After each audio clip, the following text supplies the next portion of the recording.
চলুন যিনি গেস্ট আছে তার সঙ্গে পরিচিত হই। প্রথমে আপনার নামটা একটু বলেন। আমার নাম মেঘলা। মেঘলা, বয়স কত? 34। 34। তো মেঘলা, 34 বছর বয়সের যে গল্পটা আপনি আজকে এখানে বলতে যাচ্ছেন, এটা আমাদের সমাজের অনেক নারীরই গল্প, কিন্তু তারা কখনো সাহস করে মুখ ফুটে বলে না।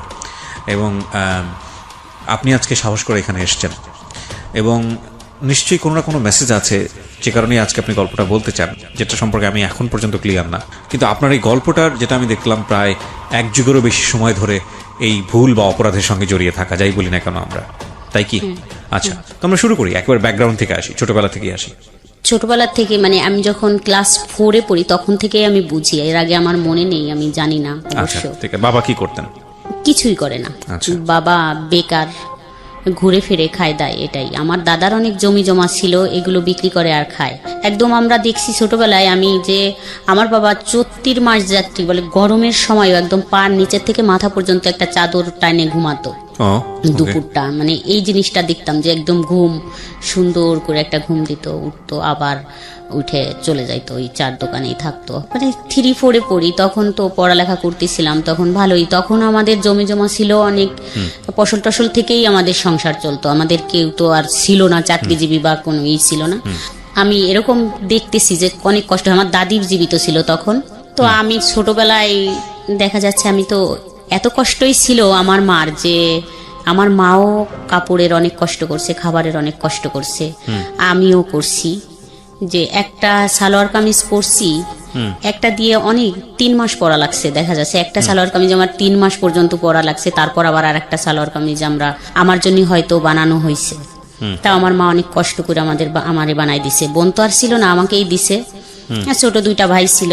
এরকম হয়েছে যে খাবারের কষ্টটা বলি, যে একটু, যে চাউল না থাকলে আমার মা শাক রান্না করে খাওয়াইছে, পুঁই শাক রান্না করে খাওয়াইছে। আমার মনে আছে হয়তো একবারের কথা, যে আমরা একদিন বিকালবেলা খুব কান্নাকাটি করতেছিলাম, আমার মা কান্নাকাটি করে যে পুঁই শাকটা আছে ওটা তুলে এনে রান্না করে খাওয়াচ্ছিল, যে এটা খাও, পরে ভাত রান্না করে তোমাদের খাইতে দেওয়া হবে।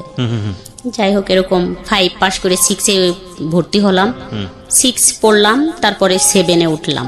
এভাবেই তো জীবন, অনেক কষ্ট।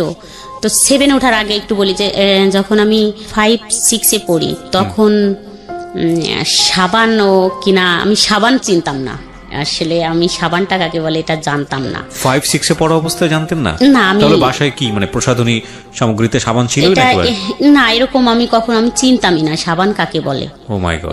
তো একবার খুব কান্নাকাটি করলাম একটা ঈদের সময়, যে আমাকে একটা সাবান কিনে দেওয়া হোক।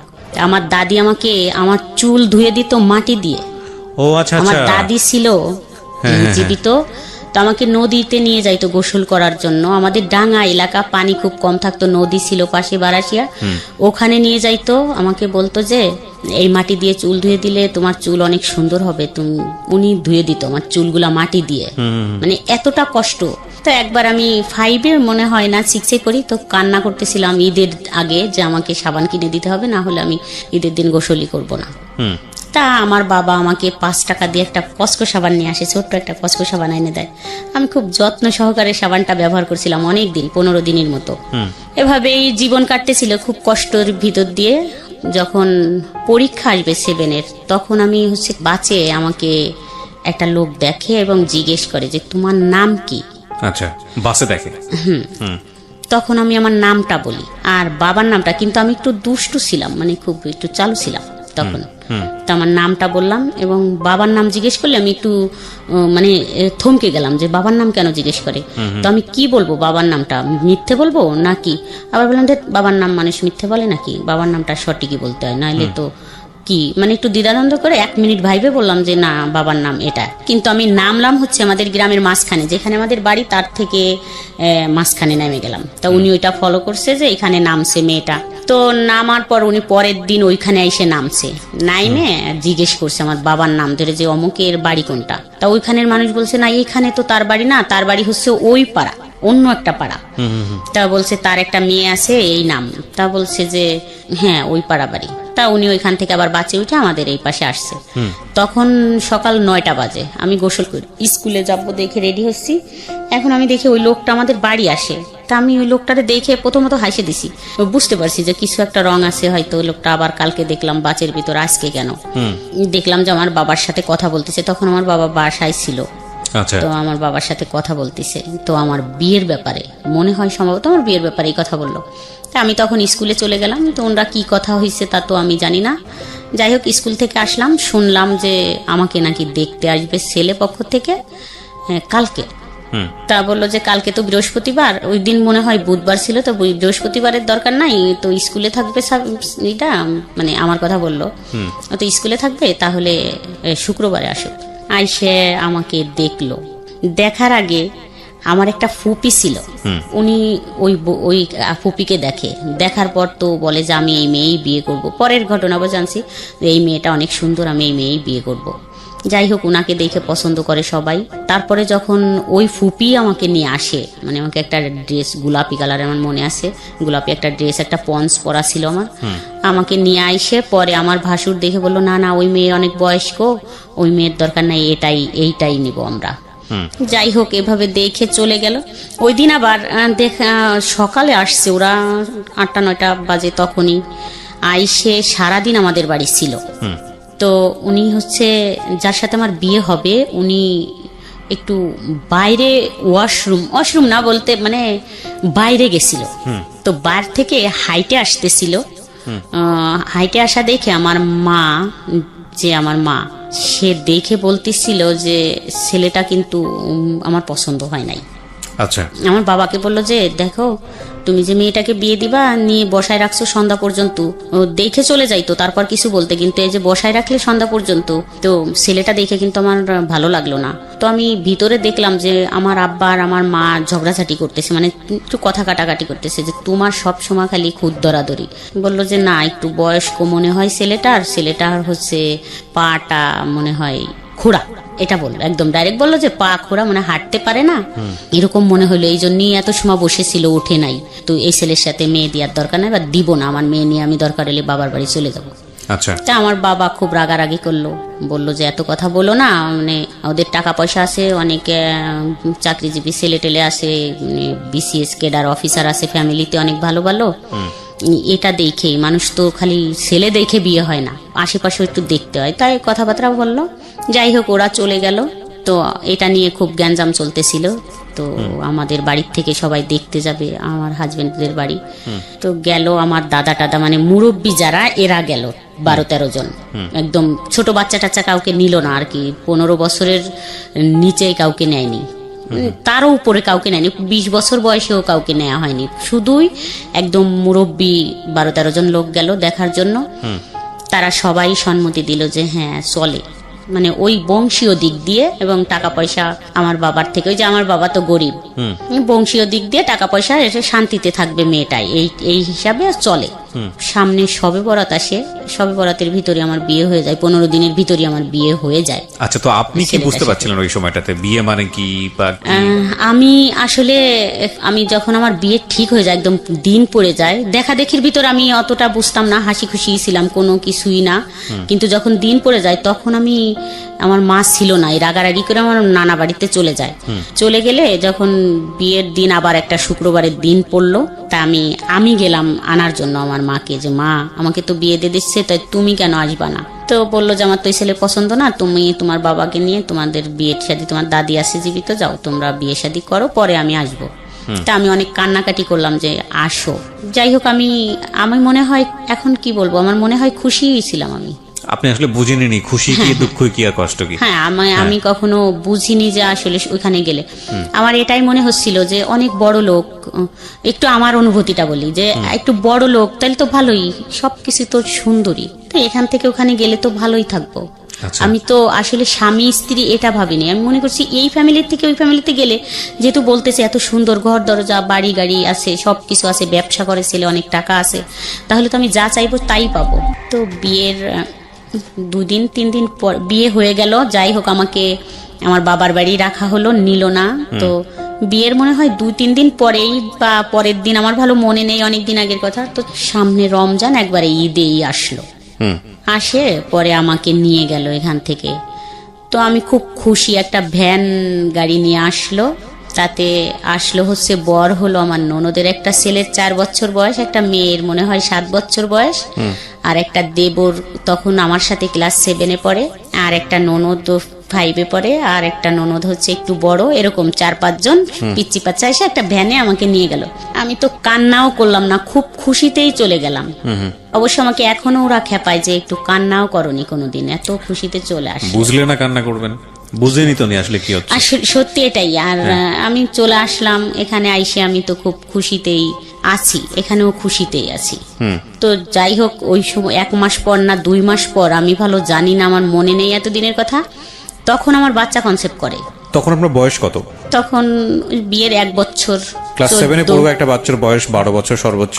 তখন মনে হয় 12 না 13 বছর। তখন আলটিমেটলি আপনি যখন বাচ্চা হলো তখন 14 বছর বয়স, 14 হয়ে গেছে। চিন্তা করেন অবস্থা। হ্যাঁ, তারপর? তবুও আমি তো খুশি, ভালোই বাচ্চা হবে, তো এটা নিয়ে ভালোই শ্বশুর বাড়ি আছি। আমার শাশুড়ি শুধু এক, আমার শ্বশুর নেই। তো আমি শ্বশুর বাড়ি যখন আমার বাচ্চা কনসেপ্ট করে 4 মাস হয়ে যায়, তখন হচ্ছে আমি একদম কন্টিনিউ শ্বশুর বাড়ি থাকা শুরু করলাম। আচ্ছা। এখন আর বাবার বাড়ি যাওয়াটা খুব কমই যাইতাম। ওই বাচ্চা কনসেপ্ট করার পর কিছু খাইতে পারতাম না, শুধু শুকনো মরিচ আর ভাত খাইতাম, খাইতে পারতাম না। আচ্ছা। 1 বছর পরে আমাদের একটা দোকান হয়, এখানে আমরা চলে আসি।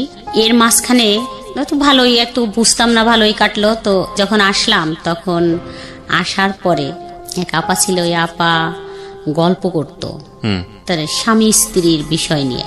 তো স্বামী স্ত্রীর বিষয় নিয়ে গল্প করে, ওটা আমি শুনতাম। শুনতে শুনতে মানে আমার মাথাটা এমন হইলো যে আমি একটু জিজ্ঞেস করি আমার হাজবেন্ডকে যে তাহলে আমাদের বিষয়গুলো কি।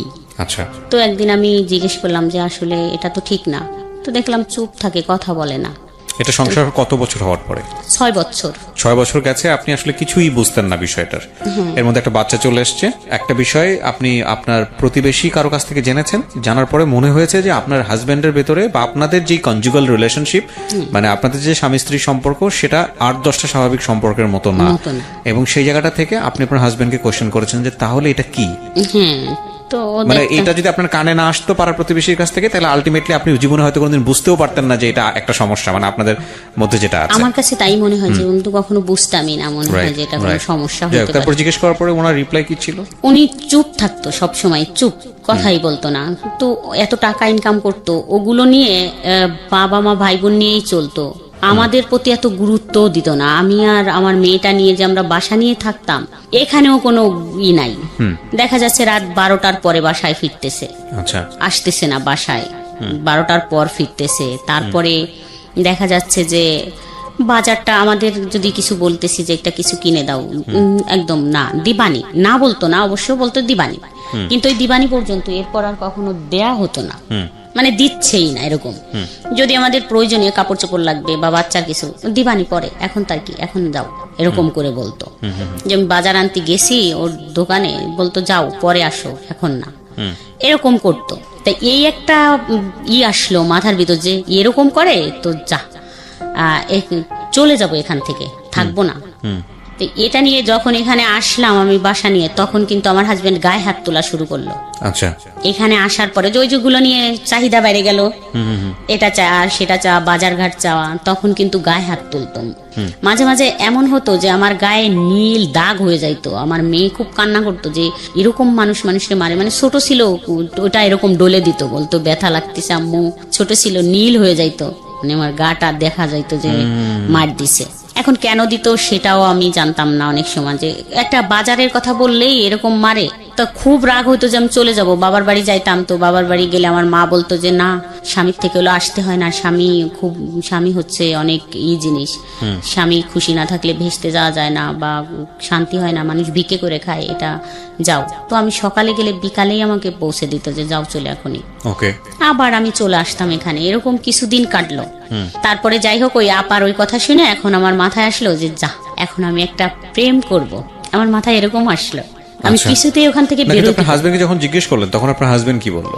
কিছু বলতো না, চুপ থাকতো। আচ্ছা, তখন আপনার মনে হলো যে আপনি একটা প্রেম করবেন। আচ্ছা, আর ওই যে বাজারঘাট সবকিছু সমস্যা মিলে যে এটা কথা বললাম, একবার বললাম যে তাহলে চলো যাই একটু ডাক্তার দেখাই, যদি ডাক্তার বলে যে কখনো সুস্থ হবে না তাহলে আমার কোনো অবজেকশন নাই, আমি কিছু বলবো না। যদি ডাক্তার বলে যে না এটা সুস্থ হবার না, কিন্তু যদি সুস্থ হয় ওষুধ খাইলে তাহলে খাও, যেহেতু টাকা আছে। তার টাকা ছিল, এটা আমার ছিল, মানে আমার ভিতরে এটা অভিযোগ ছিল যে টাকা আছে যেহেতু কিছু টাকা খরচ করো, কিন্তু সে আর নারাজ, কোনো টাকাই সে খরচ করবে না, মানে ডাক্তারই সে দেখাবে না। অর্থাৎ আমি জানছি যে সে ডাক্তার দেখাইয়েই বিয়ে করছে। আচ্ছা, ডাক্তার কি বলেছেন? ডাক্তার দেখাইয়েই বিয়ে করছে। ডাক্তার বলছে যে আপনি দ্রুত বিয়ে করে ফেলেন, না হলে আপনার আরো সমস্যা হবে, যা কখনোই ভালো হওয়া সম্ভব না। ওকে ওকে, যে কারণে সে এরকম বিয়েটা নীরব করেছে। থাকে। এবং আরেকটা বড় বিষয় যেটা হচ্ছে যে এইরকম একটা পরিবার, ওনার তো মোটামুটি সম্পদশালী ছিলেন আপনাদের তুলনায়, এবং এত ছোট একটা বাচ্চাকেও তার বিয়ে করার প্রশ্নই ওঠে না। আপনার সাথে আপনার হাজবেন্ডের বয়সের পার্থক্য কত? 19 বছর। Can you even imagine guys, 19 বছরের ছোট একটা বাচ্চাকে, সে ক্লাস 7-এ পড়ুয়া একটা বাচ্চাকে বিয়ে করেছে। So it was A plan, যাতে করে বাচ্চা এই ধরনের সম্পর্কে নাই, বাচ্চা কিছুই বুঝবে না, এবং তার যে ফিজিক্যাল মানে ডেফিসিট বলবো না, ফিজিক্যাল প্রবলেম যেটা আছে সেটা যাতে করে সে না বুঝে। এবং এটা খুব টেকনিক্যালি উনি খুব সুন্দরভাবে এটাকে মেনটেন করেছেন। ফরচুনেটলি আর আনফরচুনেটলি যাই বলি না কেন, এই ভদ্রমহিলা সংসার করার 6 বছর 7 বছর পরে গিয়ে সে বুঝতে পেরেছে, তাও অন্যের প্রতিবেশীর কোনো এক ভদ্রমহিলার কথা শুনে, মানে তাদের মধ্যে যেসব বিষয় নিয়ে যখন 4-5 জন মহিলা একসঙ্গে আলাপ আলোচনা করতেন, ডিসকাশন করতেন, ওই সময়টাতে উনি বুঝতে পারেন যে কি রে, ব্যাপারগুলো তো আমাদের মধ্যে এরকম না। তো সামহাও এটা নিয়ে তার হাজবেন্ডকে যখন তিনি চার্জ করেছেন, তখন হাজবেন্ড সাইলেন্স ছিল। শুধু এটাই সমস্যা ছিল না, ওনার কথা অনুযায়ী আরো যে সমস্যাগুলো, সেটা হচ্ছে যে যেভাবে টেক কেয়ার করা উচিত, উনি প্রচুর পয়সা কামাতেন, সেভাবে টেক কেয়ার তিনি করতেন না। আচ্ছা, তারপরে আপনি নিজে থেকে একটা ডিসিশন নিয়ে ফেললেন যে না আমি প্রেম করব। প্রেম তো আসলে করবো এরকম বা করবো এরকম একটা প্ল্যান করে হয় না, এটা মানুষের জীবনে আসে, কিন্তু আপনি প্ল্যান করছিলেন যে না আমার একটা প্রেম করা উচিত। যাই হোক, তারপর মানে আমাকে খুব মারে আর এবং শ্বশুর বাড়ি নিয়ে যায়, যাই হোক একটা কারণে নিয়ে যায় মারে আমাকে। আমরা যেখানে বাসায় ভাড়া থাকি সেখান থেকে আমার শ্বশুর বাড়ি আমাকে নিয়ে যাওয়া হয় ডাইকে, নিয়ে যায় ওখানে যায় আমাকে আমার ভাসুর বলে যে এই কথাটা কে বলছে তোমাকে, সেটা বলে একটা কথা ছিল, কিন্তু আমি বলতে চাচ্ছিলাম না দেখে ওরা ওই ভাসুর দাঁড়ায় থাকে এবং আমার হাজবেন্ড আমাকে খুব মারে। তো মারলে ওই দিন আমাকে যখন নিয়ে আসে আমাদের বাসার থেকে, সেদিন আমার বাচ্চা দুইটা আমার বাসায় ছিল এবং আমাকে নিয়ে যাওয়ার পরে আমি পথেই ভাবতেছিলাম যে আমার কপালে আজকে কষ্ট আছে, কিন্তু যদি এরকম কিছু হয় বিনা অপরাধে আমাকে যদি মারে, তাহলে আমি আর এই দুটা নাম থাকবে না। আমার হাজবেন্ড আর আমার নামটা মনে মনে ভাবে বললাম যে এই দুটা নাম পাশাপাশি থাকবে না, এর সাথে এই নাম দুইটা ডিলেট হয়ে যাবে, কিন্তু একটা নাম পাশাপাশি বসবে। তো যাই হোক, ওখানে যে এরকম কিছুই ঘটলো। তারপরে তো আইসে ভাবতে শুরু করলাম যে আমি এমন একটা ছেলের সাথে রিলেশন করব যে সে গুন্ডা হবে, মানে যাতে করে আপনি প্রতিশোধ নিতে পারেন। হ্যাঁ, আমি প্রতিশোধ বলতে আমি যদি বলি যে ওকে মাইরে ফেলো, যাতে মাইরে ফেলে আমাকে নিয়ে যাইতে পারে, মানে সে খুব ক্ষমতাশালী হোক, এরকম ভাবতাম যে আমি যা বলবো সে তাই শুনবে। আমাকে নিয়ে গেলে আমার হাজবেন্ডরা তো অনেক প্রভাবশালী, মানে ক্ষমতার দিক দিয়ে টাকার দিক দিয়ে না থাকলেও যাতে এইটা সে ট্যাকেল দিতে পারে। আচ্ছা, এখানে একটা বিষয় খেয়াল রাখবেন, আমি সবসময় যে কথাটা বলি আপনাদেরকে, সেটা হলো প্রত্যেকটা অপরাধ কিংবা ভুলের পেছনে একটা নির্দিষ্ট কারণ থাকে, এবং এই কারণ ছাড়া কখনোই ভুল বা অপরাধের জন্ম হয় না। যেমন ধরুন, ভদ্রমহিলা এখন গল্পের যে জায়গাটিতে আছে, সেই জায়গাটি থেকে যদি একটা টার্ন নেয় এরকম ভাবে যে না একসময় সে এরকম একটা সম্পর্ক করলো এবং তার হাজবেন্ডকে মেরে ফেললো। আমরা গণমাধ্যমে, পত্রপত্রিকায়, মিডিয়াতে যেসব জিনিস আমরা দেখি, যে একটা ঘটনা একেবারে যখন এক্সট্রিম পর্যায়ে চলে যায় তখন সেটা চলে আসে।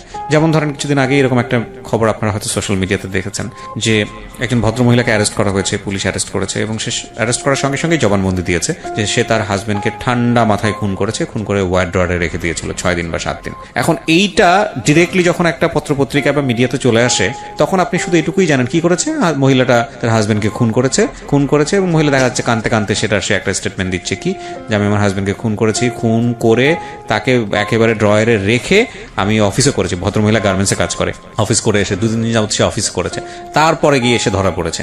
তো আপনি তখন মহিলাটাকে কি ভাববেন? নিঃসন্দেহে খারাপ ভাবেন। ইনফ্যাক্ট এটা খারাপ কাজ, ভয়ঙ্করতম খারাপ কাজ, অপরাধ করেছে সে, শাস্তি পাওয়ার যোগ্য। কিন্তু যখন আপনি স্টোরিতে যাবেন, বিহাইন্ড দ্য স্টোরিতে যাবেন, আপনি হয়তো এই যে এইরকম যদি একটা স্টোরি থাকে যে গায়ে হাত তুলেছে, 6-7 বছর ক্লাস 6-7-এ পড়া অবস্থায় তাকে বিয়ে করেছে, এবং বিয়ে করে তাকে 6-7 বছর ফিজিক্যালি টর্চার করেছে, এবং এক পর্যায়ে গিয়ে যখন সবকিছু সে জানতে পেরেছে, তখন আলটিমেটলি তাকে কিভাবে দমানো যায় সেজন্য পাশবিক নির্যাতন করছে, এবং তারপরে এরকম একটা ঘটনা ঘটে গেছে। সো আমি সবসময় বলি যে রেজাল্ট দেখে কখনোই উত্তেজিত হওয়া উচিত না। বা একটা ডিসিশন নিয়ে ফেলা উচিত না যাতে করে আরেকটা ভুল হওয়ার সম্ভাবনা থাকে। সবসময় বিহাইন্ড দ্য স্টোরিতে যাওয়া উচিত, আমি মনে করি এটা। হ্যাঁ, ডেফিনেটলি আইন নিজের হাতে তুলে নিলে তো সেক্ষেত্রে নিজের শাস্তি পেতেই হবে, এবং সেক্ষেত্রে কেউই রেহাই পায় না। যাই হোক, বলেন তারপর কি হলো? এগুলো ভাবতেছি, মানে ভাবতে তো আর সময় লাগবে, সম্পর্ক হইতেও তো সময় লাগে, এরকম তো মানে প্রতিশোধ নিতে হবে আর কি। প্রতিশোধ মানে আমার এখান থেকে বেরোইতে হবে, এটাই ছিল যে আমি তো আমার বাবা মার কাছে যাচ্ছি। আচ্ছা। ওরা তো ওই যে আমার হাজবেন্ডের টাকায় কিন্তু আমার বাবার বাড়ি চলছে। এখানে আর একটু বলি যে আমার যেই 3টা ভাই, এরা তো বড় হয়ে গেল আস্তে আস্তে। তো ওই যে আমার বাবা তো কাজ করে না কিছু, তো আমার হাজবেন্ড আবার আমার মাকে খুব হাত করছে। মানে এখান থেকে কিছু টাকা পয়সা ওখানে দেয়, যেটা একটু সংসার চলে, হয়তো মাসে 2-3 হাজার বা 5,000 টাকা দিলো, দিয়ে তাদের একটু চলতেছে। এই জন্য হচ্ছে আমার হাজবেন্ডের সাপোর্ট নিত। আচ্ছা, মানে আপনার সাপোর্ট নিত না আপনার? না, কখনোই আমার সাপোর্ট তো তারা কখনো নেয়নি বা নেয় না। সব সময় বলে যে ও ভালো মেয়ে না, ও ভালো না, ও ভালো না, এরকম করে বলে। পরে এসে দেখা যাচ্ছে আমার আবার একটা বাচ্চা কনসেপ্ট করলো, তো সেখানে আমার একটা ছেলে হয়। আচ্ছা। তো ছেলে হওয়ার পরে আমার হাজবেন্ড আবার এই সময়, ছেলের যখন 5-7 মাস বয়স, তো তখন আমার হাজবেন্ড আবার পাগল হয়ে যায়, মানে ব্রেন শর্ট হয়ে যায় ওর। আচ্ছা। তো 9 মাস থাকে একটানা এইভাবে পাগল অবস্থায়। তো আমি ছোট বাচ্চা নিয়ে ওনাকে খুব কষ্ট করে সুস্থ করে তুলি, 9 মাস পর্যন্ত লাগে। উনি তখন হচ্ছে পুলিশ দেখলে ভয় পাইতো বা আর্মি দেখলে ভয় পাইতো। এটা যাই হোক, এরকম করে আমি সুস্থ করে আবার দোকানে ফিরাই আনি। ওখানে আমি খুব শক্তভাবে দাঁড়াই। তখন থেকে আমি একটু বাইরে বেরোনো শুরু হয়ে গেল, রাস্তাঘাটে, বাজার টাজারে। আর আমার ছেলেটা দেখার পরে আমার হাজবেন্ড আবার একটু চেঞ্জ হয়ে গেল। আচ্ছা। তখন ছেলে হওয়ার পরে খুব বাজার টাজার আর কষ্ট টষ্ট দিত না, খাওয়া দাওয়ার তখন থেকে যে বাজারটা চাইলেই দিত, ওগুলো খুবই করতো, টেক কেয়ার করা শুরু করলো। তখন আবার একটু হলো, কিন্তু আমার মনের ভিতর ওটাই হয় যে আমি ভালো একটা ছেলে পেলে সম্পর্ক করে এখান থেকে চলে যাব। এটা কিন্তু আমি ভুলিনি, মনে মনে রাইখেই দিছি। তো এইভাবে আরো কিছুদিন চলে যায়, যার পরে আমার হাজবেন্ডও সুস্থ হইল। আর আমারও আবার একটা টিউমার হয় পেটে, সেটার অপারেশন হয়, আমিও সুস্থ হই। যাই হোক, আমার ছেলে মেয়ে দুইজনই মানে লেখাপড়া, মানে ছেলের বয়স 3 বছর হয়ে যায়, লেখাপড়া করানোর মতো সময় এসে যায়। তো মেয়ে হচ্ছে তখন 3তে পড়ে মনে হয় মেয়েটা। তখন আমাদের এই বাসার পাশে এক বাসায় একটা ছেলে আসে। ছেলেটা হাফেজ 30 পাড়ার, আর এসএসসি পরীক্ষা দেবে বোধ হয় তখন। তো আইসে ও পড়াতো, আরবি পড়াতো, পাশে আর 2-3টা বাচ্চাকে পড়াতো। তাই ওই ভাবি আমাকে একদিন ডাইকে বললো যে, ভাবি আপনার মেয়েকে পড়াবেন? তো একটা ছেলে আরবি পড়ায়, তো কোরআন শরীফটা তাড়াতাড়ি শিখে যাবে, তো পড়ান। বললাম আচ্ছা ঠিক আছে, কখন পড়ায়? বিকালে। বললাম ঠিক আছে, কালকের থেকে পড়বে। তা ও বলে দিল ছেলেটাকে, আর আমার মেয়েটাকেও আমি দিয়ে আসলাম। আচ্ছা। তো মেয়ে পড়তে যায় দেখে ছেলেও বলে যে আমিও যাব, ও পড়তে যায়। একদিন ওই ছেলের নাক ধরে হচ্ছে টান দিছে এরকম। আচ্ছা। ওই ছেলেটা যে পড়ায়, টান দিলে নাকটা মনে হচ্ছে ভেঙে গেছে এরকম। তো আমি পরের দিন দেখে বললাম নাকে কি হয়েছে? তো বললো কি, হুজুর আমার নাক ধরে টান দিছে, তাই এরকম হয়ে গেছে। তা আমি তখন হচ্ছে যাই বলি যে আপনি যে নাকটা ধরে এরকম টান দিলেন, দেখেন তো কি হয়েছে। আমি তো বুঝতে পারিনি, ওর ওরকম ফর্সা মানুষ, সেই জন্য ও নাকটা এরকম লাল হয়ে গেছে। আচ্ছা। এই প্রথমই কথা। তারপরে যাই হোক, ও ওখানে পড়াচ্ছে। ওই ভাবির হাজবেন্ড হচ্ছে চাকরি করে, দুপুরি বাসায় আসে, তো 4-5টা বাচ্চা চিল্লাচিল্লি, ইনার একটু ডিস্টার্ব হয়। তা আমাকে একদিন বললো যে, ভাবি আপনাদের ঘর তো ফাঁকা থাকে, কেউ থাকে না, তা আপনার ঘরে যদি ও পড়ায় তাহলে একটু ভালো হয়। আপনার ভাই তো এসে একটু দুপুরে ঘুমাইতে পারে না, শুইতে পারে না, ওরা বাচ্চারা পড়ে, অত 4-5টা বাচ্চা চিল্লাচিল্লি। তা আমি বললাম ঠিক আছে, কোরআন শরীফ পড়বে তো পড়া। তো আমাদের বাসায় নিয়ে আসলাম, যে আমাদের বাসায় বসে বসে পড়াতো। তখন তো ওই ছেলেটা হচ্ছে যেহেতু হাফেজ, তো 18-19 বছর বয়স। আচ্ছা। তো একেবারে ছোট না যে 14-15 বছরে এসএসসি দিচ্ছে, তা না, 18-19 বছরই বয়স তখন। তো আমরা আবার মাঝে মাঝে শ্বশুর বাড়ি যাইতাম, কাছাকাছি যেহেতু শ্বশুর বাড়ি। তো ছেলেটা ওই অনেক দূর থেকে আসতো পড়াইতে, আমাদের ঘরে তালা দেয়া দেখে আবার ফিরে যাইতো। তা একদিন বললো যে, আপনি তো থাকেন না বাসায়, তো ফোন নাম্বারটা দিয়ে যান অথবা আমারটা নিয়ে যান, যা হইলে বললে আমি আর আসবো না আপনাদের এখানে। আগের থেকে বললেন যে আমরা বাসায় থাকবো না, তাহলে চলে গেলাম, আসলাম না। তো আমি আইসে এত দূর হাইটে ফিরে যাই তালা দিয়া দেখে। বললাম ঠিকই তো, এরকম তো ভালো হয়, বলে দিলাম যে আইসেন না, আজকে আমরা বাসায় থাকবো না। তখন হচ্ছে ফোন নম্বরটা নেওয়া হলো। আচ্ছা, তো তখন আমার ছেলের বয়স তো 3 বছর হয়ে গেছে, ছেলে স্কুলে দিব এরকম টাইম। তা একদিন আমাদের ওইখানে খুব বড় সড়ো মেলা হয়, সেই মেলার জন্য আমরা যাচ্ছিলাম, কিন্তু আমি আর যাইতে যাইতে যেটা ফোন দিব মনে ছিল না। আচ্ছা, তো আমি যাইয়ে সন্ধ্যার সময় ফোনটা দেই নাম্বারে যে হুজুর আমরা তো চলে আসছি, মনে নেই আপনাকে বলে আসতি, আমরা তো 2-3 দিন থাকবো। তা বললো আমি তো দুপুরে গেছিলাম, আপনাদের তালা দিয়া দেখছি। বলছি হ্যাঁ আমার মনে ছিল না, আপনাকে একটু বলে আসবো। ওকে। তারপরের দিন 10টার দিকে আবার ফোন দিয়েছে ছেলেটা, বলতেছে যে আপনারা কখন আসবেন। বললাম আজকে তো আসবো না, আবার 4-5 মিনিটের মতো কথা হলো। আবার বিকালে ফোন দিয়েছে, কেন আসবেন না, চলে আসেন। বললাম না আজকে তো বিকাল হয়ে গেছে, আজকে আসবো না, কালকে আসবো। তা পরের দিন সকালবেলা একদম ঘুম থেকে উঠলেই ফোন দিছে যে এখনই চলে আইসেন কিন্তু। তো আমরা তো সেদিন চলেই আসবো। আসার পর এরকম ফোনে কথা বলাটা আস্তে আস্তে শুরু হলো এই ছেলেটার সঙ্গে। হ্যাঁ, আচ্ছা, কথা বলতে বলতে তো এই ফোন দেয়। আমাদের বাসায়ও তো 2-3 ঘন্টা থাকে পড়ায়, টাইমটা দুপুর থেকে বিকাল পর্যন্ত থাকে। আবার বিকালে চলে যাচ্ছে, যাওয়ার পর আবার ফোন দিচ্ছে, কি করতেছেন। বলতাম যে কি ব্যাপার ফোন, তো কথা বললে কি হয় এরকম। যাই হোক আস্তে আস্তে আগালাম যে ঠিক আছে, তো একটু দুষ্টামি করি কথা বলতেছে যখন। কিন্তু আমার মনের ভিতর আছে যে আমি তো এরকম ছেলের সাথে কথা বলবো না, ফাজলেমি করি, ফোন যেহেতু দিচ্ছে একটু কথা বলি। কিন্তু আমি যখন এরকম ছেলে পাবো যে গুন্ডা মস্তান টাইপের, তখন আমি তার সাথে রিলেশন করব, যাই হোক এরকম পলাবো। তো এর সাথে কথা বলতেছি বলি, তো 1 মাস পর বাদ দিয়ে দেবো এরকম মনে হইলো তখন, যে 1 মাস পর বাদ দিয়ে দেবো কথা বলা। তো আমি 1 মাস কথা বললাম, রেগুলার প্রতিদিন কথা হইতো, সন্ধ্যার পর 1-1.5 ঘন্টা, তারপরে দিনে 2-3 বার। কি বলতেন 1-1.5 ঘন্টা একটা অচেনা অপরিচিত মানুষ? জানি না কি কথা হইতো, এরকম 1-1.5 ঘন্টা কথা হইতো। যাই হোক 1 মাস পর যখন ভাবলাম যে এটা তো ভালো না, যেহেতু আমি বিবাহিত, আমি বললাম যে আমি তো বিবাহিত আর তুমি ছোট মানুষ, এটা ঠিক না। আপনার চেয়ে ছোট ছিল বয়সে? হ্যাঁ আমার থেকে একটু ছোট ছিল। একটু বলতে কত বছরের ছোট? 6 বছরের। 6 বছর, এটা একটু না ভালোই ছোট। হ্যাঁ, তারপরে বললাম যে না কথা বলো না, তুমি ছোট মানুষ আর আমি তো বিবাহিত, যাই হোক কথা বলার দরকার নাই। কিন্তু সে বলল যে না, কথা না বললে বাঁচবো না, তো মরে যাব। ওকে। সে জানতো যে আপনি তার চেয়ে বয়সে বড়? হ্যাঁ, বাচ্চা 2টা আমাদের বাসায় আসতো, পড়াইতো তো। না ঠিক আছে, কিন্তু বয়সে বড়টা তো জানতো। হ্যাঁ, তারপরে তো বললাম না এটা কি বলো, এরকম কি সম্ভব নাকি কথা বলা। ওকে আপনি করে বলতো? হ্যাঁ তখন আপনি করে বলতো। হ্যাঁ, 3 মাস যখন কথা বলা হয়, 3 মাস পরে তা মানে আমাদের কি ফান করতেন, ফাজলামো করতেন? মানে কথার মধ্যে ফাজলামো করা, এই যে ও যে বললো না বললে মরে যাবো মুখ টমুক, এগুলো কি ফান করে বলেছে, মজা করেছে? না, কখনো এরকম মজা করে বলেনি। ঘুমের ট্যাবলেট খাবো এটা সেটা সিরিয়াসলি বলতো। আরে আপনি কি তাকে কোনো প্রকার লাই দিয়েছিলেন, মানে সুযোগ দিচ্ছিলেন যে কোনোভাবেই হোক আপনার প্রতি এরকম কোনো সুযোগ কি দিচ্ছিলেন? এরকম বুঝিনি এরকম সুযোগ, কিন্তু ভালো লাগতো। আচ্ছা, কথা বলতে ভালো লাগতো, ঠিক আছে, বলেন। দেখতেও ভালো লাগতো। ওকে। এবং আপনার যে ভালো লাগতো এটা কেউ বুঝতো? হ্যাঁ। ওকে, ঠিক আছে, তাহলে তো ঠিকই আছে। ও ওর জায়গা থেকে যেভাবে ফলিং হওয়ার কথা সেভাবেই হয়েছে। তারপর 3 মাস পর কথা বলার, আমাদের ওখানে একটা অনুষ্ঠান হচ্ছিল, গানের অনুষ্ঠান, ঢাকা থেকে অনেক শিল্পী টিল্পী গেছিল।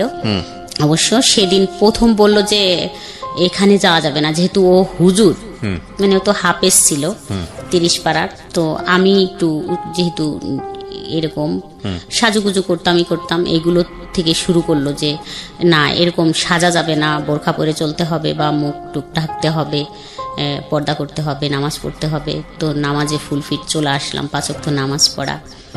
তো পর্দা করতে হবে, পর্দার জন্য খুবই দিল যে পর্দা করতে হবে, মুখ খুলে কারো সামনে যাওয়া যাবে না কোনো ছেলে মানুষের, আর ওইখানে গানে তো যাওয়াই যাবে না এবং বাচ্চাদেরও যাইতে দেওয়া যাবে না। বললাম ছোট বাচ্চা, এত বড় অনুষ্ঠান, সবাই তো চলে যাচ্ছে, নিয়ে যাক। তা পাশের এক ভাবি এসে বললো যে ভাবি যাবেন না? বললাম যাবো তো, আমি তো একটু কাজ করব, তো যাবো একটু পরে, আপনি বাবুদের নিয়ে যান। তা ওই ভাবি দুজনেই নিয়ে গেল, ছেলে এবং মেয়েকে নিয়ে গেল। নিয়ে যাওয়ার পরে ওরা ওইখানে দেখতেছে অনুষ্ঠান, কিন্তু ও ছেলেটা আমাদের বাসায় আসলো তো দেখার জন্য যে আমি গেছি কিনা। কোন ছেলেটা? যে ছেলেটা পড়ায়? হ্যাঁ, যে ছেলেটা পড়ায়, ওই ছেলেটা আমাদের বাসায় আসলো। আসার পরে দেখলো যে আমি কাজ করতেছি, যাইনি। তো আমাদের ঘরে আসলো, তখন ওই পাড়ার মানে কেউই বাচ্ছিল না, সবাই গেছিল, শুধু আমি যাইনি। মানে মোটামুটি পাড়া ফাঁকা, ঘর ফাঁকা। আপনার হাজবেন্ড দিনের বেলা কোথায় থাকতো? দোকানে বিজনেসের কাজে ব্যস্ত থাকতো। হ্যাঁ, আমাদের দোকান আছে, তো সকাল 8টায় চলে যায় আর রাত 11টায় আসে। এর মাঝখানে কোনো খোঁজ খবর নাই? না, আসতো না। এটা কি আপনার এই যে ছেলেটা পড়াতো বাড়িতে, এও জানতো বিষয়টা? হ্যাঁ। তারপর তারপরে আসলো, বসলো, তো কথা বলতেছিলাম আমরা ঘরের ভিতরেই। তো প্রথম জড়াই ধরলাম আমি, মানে বসে আছে এমনি যায় জড়াই ধরলাম 3 মাস পর কথা বলার। তারপরে তো ও মাথা নিচু করে বসে আছে, ভয় পাচ্ছিলাম আমিও। তারপরে ও বলল যে ঠিক আছে তুমি যাবা না ওখানে গান শুনতে, ওটা ভালো জিনিস না, তুমি থাকো, তাহলে আমি চলে যাই। তো ও চলে গেল। চলে যাওয়ার পরে এরকম তো 1 বছর কথা হইলো আমাদের। এইরকম বাসায় যাওয়া আসা? হ্যাঁ, তো প্রতিদিন আসে ও পড়াইতে, ওটাই। তাই ছাড়া এমনি হয়তো কখনো আসলে আমি শুয়ে আছি, হয়তো আমার পায়ে হাত দিল, পাটা একটু হাত দিল, এরকম হয়তো আমার মাথায় হাত দিল বা আমার চুলে একটু হাত দিল, এরকমই হাত দিত। মানে বিষয়টা কি দাঁড়াচ্ছে যে আপনারা কি দুজনকে ভালোবেসে ফেললেন, নাকি এটা অন্য কোনো ধরনের সম্পর্ক ছিল? না, দুজনকে ভালোবেসেই ফেললাম। মানে এরকম হইলো যে আমি তো কান্না করতাম আর বলতাম যে এরকম এরকম, আমি তো ভাবছি যে আমি এরকম একটা ছেলেকে ভালোবাসবো, আমি তো থাকবো না এখানে। তা ও বলতো যে ঠিক আছে আমি তোমাকে ওখান থেকে নিয়ে যাব, আর রাখবো না ওখানে, মানে আমার একটু সময় দাও, আমি নিয়ে যাব। এরকমই কথা চলতো। মানে আপনার এই অতীত জীবন সম্পর্কে বা আপনার সংসার জীবন সম্পর্কে আপনি তাকে বলতেন, শেয়ার করতেন? বলতাম। তারপরে তো এরকম 1 বছর কথা হলো, ও ম্যাট্রিক পাশ করলো। এখন ওদের বাসার থেকে তো ওকে বলে যে চাকরি বাকরি করো, তো বসে থাকা যাবে না। তো একবার ঢাকায় আসতো, কান্নাকাটি করতো, আমি থাকতে পারি না, তোমাকে থুয়ে থাকতে পারি না, এরকম বলতো। তারপরে যখন এরকম কিছু হয় তখন আমি কখনো তো কোনো ছেলের সাথে এইভাবে মিশিনি। আমার ক্লাস 7 থেকে বিয়ে হয়ে যায়, আমি তো আমার হাজবেন্ডের সাথেই থাকতাম একসাথে এখানে বাসায়। তো এরকম কিছুর পরে আমি ভাবলাম যে এরকম আবার পৃথিবীতে কিছু আছে, এত সুন্দর মানুষ হইতে পারে, এত ভালো লাগা থাকতে পারে, বা এত মানুষকে এত ভালোবাসতে পারে, এরকম আরো বেশি কনফিডেন্সের সাথে হয়ে গেলাম যে না, এটাই তো সব কিছু, এরকমই তো সব, এটা কি। তো আমি তখন মনে মনে ভাবলাম যে যাই হোক, ধরেই রাখবো সারা জীবন, কখনোই আর ছাড়ে যাব না। তো অনেক কান্নাকাটি করলাম, কথা বললো যে চিন্তা করো না, আমি শুধুই তোমার, অন্য কারো না। আবার কথাবার্তা বলা শুরু, কথা বলতে বলতে এরকম তো মনে করেন 3 বছর হয়ে যায়। 3 বছর পর একটা বিয়ের অনুষ্ঠান থাকে, ও যায় সেখানে। যাওয়ার পরে বলে যে আমি তো একটা বিয়ের অনুষ্ঠানে আসছি, ফোন দিয়ে তুমি কি এখানে আসবা? তো বললাম ঠিক আছে, আমি রান্না টান্না করি, তারপর রেডি হইলে তুমি নিয়ে যাও। তারপর আমি রান্না শেষ করে আমি তো আমার বাচ্চাদের রাইখে সবকিছু বুঝাই দিয়ে তো বললাম যে ঠিক আছে তোমরা থাকো, আমি যাবো আর আসবো। আমাকে মোটরসাইকেলে নিয়ে যায়। নিয়ে গেলে আমার হাজবেন্ড বাসায় আসে 12টার দিকে, আমি মনে হয় 11টার দিক বেরোই, বা 10:30 11টা এরকম বাজে। তো 12টা বা 12:30টায় আমার হাজবেন্ড বাসায় আসে। তখন আইসে মানে আমাকে দেখে না, ওদের দুজনকে দেখে যে ওরা দুজন বাসায় একা আছে, আমি নেই। তো তখনই ওই ছেলেটাদের, আপনার 2 বাচ্চাকে দেখে। হ্যাঁ, তখনই ওই ছেলেটাদের বাসায় যায়, মানে কিছুই জানে না বা কোনো কিছুই না, কিন্তু আমাকে দেখতো আশেপাশের মানুষ। আমি ফোনে সারাক্ষণ কথা বলতাম, যে খালা টালা যাদের বলতাম, ভাবি টাবি, ওরা বলতো তোর তো কান নষ্ট হয়ে যাবে, তুই ফোনে কথা বলিস এইভাবে, তোর কান নষ্ট হয়ে যাবে। তো ওইটা বুঝতো যে আমি ফোনে কারোর সাথে কথা বলি। কিন্তু আমার হাজবেন্ড একবারে ডাইরেক্ট ওদের বাসায় যায় বলে যে আপনার ছেলে আমার বউ নিয়ে চলে গেছে, আরো 10 লক্ষ টাকা নিয়ে গেছে, আমার বউ নিয়ে আসেন, আমার 2টা বাচ্চা রাইখে নিয়ে চলে গেছে। এর আগ পর্যন্ত কি এই ছেলেকে নিয়ে আপনার সঙ্গে কোনো কথাবার্তা হয়েছে? আপনার হাজবেন্ডের কোনো কিছু কথাবার্তা হয়নি? কোনো হাজবেন্ড বললেন মানে কারোই কোনো কথাই হয় নাই। আপনার হাজবেন্ড এই ছেলেটাকে সন্দেহ করে এরকম কোন আচরণ দেখিয়েছে? না, ও তো কখনো দেখেই নি যে ও কখন বাসায় আসে আর কখন যায়। আপনার বাড়ির আশেপাশে কেউ কি সন্দেহ করতো এই ছেলেটাকে নিয়ে? এই ছেলেটাকে নিয়ে সন্দেহ করতো, যে ফোনে কথা বলতাম এটাই সন্দেহ করতো, যে ফোনে কথা বলে। ফোনে কার সঙ্গে কথা বলে সেটা কি জানতো? সেটা কেউ জানতো না। তারপরে ধাম করে গিয়ে সে ওই বাড়িতে গিয়ে বলে যে আপনার ছেলে নিয়ে চলে গেছে। এখন হ্যাঁ, ও ওদের বাড়ি গেছে, যাইয়ে ওর বোন আছে। বাড়ি কত দূর ছিল আপনাদের এখান থেকে? আমাদের থেকে অল্প একটু দূর, কতটুকু বলবো, মানে হাফ কিলোর থেকেও কম। আচ্ছা, হেঁটে যাওয়া গেলে কতক্ষণ লাগে? 5 টাকা রিক্সা ভাড়া বা ভ্যান ভাড়া 5 টাকা। ঠিক আছে, কাছাকাছি। হ্যাঁ, কাছাকাছি একদম। তো যাই বলে, আর আমি তো সত্যি ওর কাছেই ছিলাম, যেহেতু ওই বিয়ের অনুষ্ঠানে। তা ওর বোন হচ্ছে ফোন দিয়ে ওকে বলে যে তুই যে ওকে নিয়ে গেছিস, এখানে তোর হাজবেন্ডটাই সেই দেখ কি করতেছে, ও যদি তোর কাছে থাকে তাহলে ওকে পৌঁছে দি তাড়াতাড়ি, না হলে কিন্তু ঝামেলা করবে। ওই যে ক্ষমতা, সেই ক্ষমতা দেখাচ্ছে। ও আমাকে মোটরসাইকেলে আমার মামা বাড়ি দিয়ে আসে, আমাকে প্রশ্ন করতে থাকে যে আমি কোথায় তোমাকে দিলে ব্যাপারটা ঠান্ডা হবে। তো আমি ভাবলাম যে তাহলে আমার মামা বাড়ি যদি তুমি দিয়ে যাও, তাহলে আমি বলবো যে আমি তো মামা বাড়ি আসছিলাম, তাহলে হয়তো ব্যাপারটা একটু মেনটেন হবে। তো আসলাম মামা বাড়ি দিয়ে, ও মোটরসাইকেল টানতে, তো আমাদের বাসার এখানে আইসে আমার হাজবেন্ডের দোকানেই সরাসরি আসছে, আইসে কথা বলছে, আপনি এরকম যায় বলছেন, আপনি আমি ওকে নিয়ে গেছি, কই আমি তো নিয়ে যাই, আমি তো বাসায়, আর আপনার ওয়াইফ কোথায় গেছে আপনি খুঁজে দেখেন, এরকম কিছু বলতেছিল। তখন হচ্ছে আমাদের রিলেশন 2-3 বছর হয়ে গেছে। আচ্ছা, তারপরে আমি যে মামা বাড়ি আমাকে নামাই দিল, ও বাড়িও খোঁজ অনেক হয়ে গেছে, ফোনে তো সবার কাছে জানাজানি হয়ে গেছে, আমাকে পাওয়া যাচ্ছে না, চলে গেছি আমি এরকম। তা ওই মামিরে বললাম, আমার মামিরে, যে মামি এরকম তো করছে, তাহলে আমাকে কিভাবে পৌঁছে দিয়ে আসবেন, আসেন, আমার তো ভয় করতেছে। তারপর বললো, তুই সত্যি কথা বলতো, তুই কোথায় ছিলি? তা আমি সত্যি বললাম যে ওর সাথেই ছিলাম, ওই ছেলেটার সাথে ছিলাম, এরকম একটা ছেলের সাথে কথা বলি, ছেলেটা কিন্তু অনেক সুন্দর দেখতে, আর আমি কিন্তু ওর সাথে চলে যাব। ওই মামিকে বললাম, আমি কিন্তু ওকে বিয়ে করব, এটা একটু সময় লাগবে ওর চাকরির জন্য, তাই তুমি আমাকে যেভাবে পারো ঘরে দিয়ে আসো। তখন মামির কাছে ডিসক্লোজ করলেন? হ্যাঁ হ্যাঁ বললাম। তো ওই মামি আমার একটা মামাতো ভাইকে ডাইকে বললো যে এই ঘটনা। তা ওই মামাতো ভাই বললো যে তাহলে ছেলেটাকে ডাকতো, তোকে দিয়ে আসার আগে ছেলেটাকে দেখি, যে আসলে ছেলেটা তোর কথা মতো যদি সুন্দর হয়, ভালো হয় ছেলেটা, তাহলে আমরাই তোর এর থেকে বের করব, মানে এখানে ডিভোর্স আর ওইখানে বিয়ে দিয়ে দেবো, এরকম কথা হলো। আমি ফোন দেওয়ার সাথে ও আবার চলে আসলো আমার মামা বাড়িতে। তা আসার পর বললো যে কেন আসবো? তা আমি বললাম যে তোমাকে দেখতে চাচ্ছে, যদি কথাটা যেহেতু এরকম হয়েছে যে চলে গেছে, তাহলে ওরা যদি দেখে তোমাকে ভালো লাগে, তা বলছে তাহলে এখানে এরকম কিছু হবে, যে ওখান থেকে ডিভোর্স, আর এখানে তোমার আমার 2-3 মাস অপেক্ষা করার পর তোমার সাথে আমার বিয়ে হবে, ওরা বলতেছে। তা ও রাজি হলো, ও চলে গেল ওখানে। কি করতো তখন ও তখন কিছু করতো না। বয়স কত তখন ছিল ওর? এসএসসি পাস করছে মাত্র, 19। চিন্তা করেন অবস্থা। ওকে, তারপরে ও যাওয়ার পরে মানে আমার ছোট ভাই ওই আমার মামার বাড়িতে একটা মোটরসাইকেল নিয়ে গেছে। ও যাওয়ার পরে কথা হলো, আমার মামার সাথে কথা হলো, বললো যে পছন্দ করো? তা বললো যে হ্যাঁ। তাহলে কি করবা? বললো যে আপনি যেটা বলেন। মামা বললো তাই কি করবো, আমি কি বলবো তোমারে, ও তো একজনের বউ। তা বললো ঠিক আছে, ওখান থেকে নিয়ে আসার ব্যবস্থা করেন, তারপরে এটা মিউচুয়াল হলে আমি ওকে বিয়ে করব, নিয়ে যাব এখান থেকে, আপনার টেনশন নাই। তারপরে ওইভাবে কথা সেটেল হয়ে ওকে বললো যে তাহলে ঠিক আছে, আমি ওকে উঠাই দিয়ে আসি বাসে।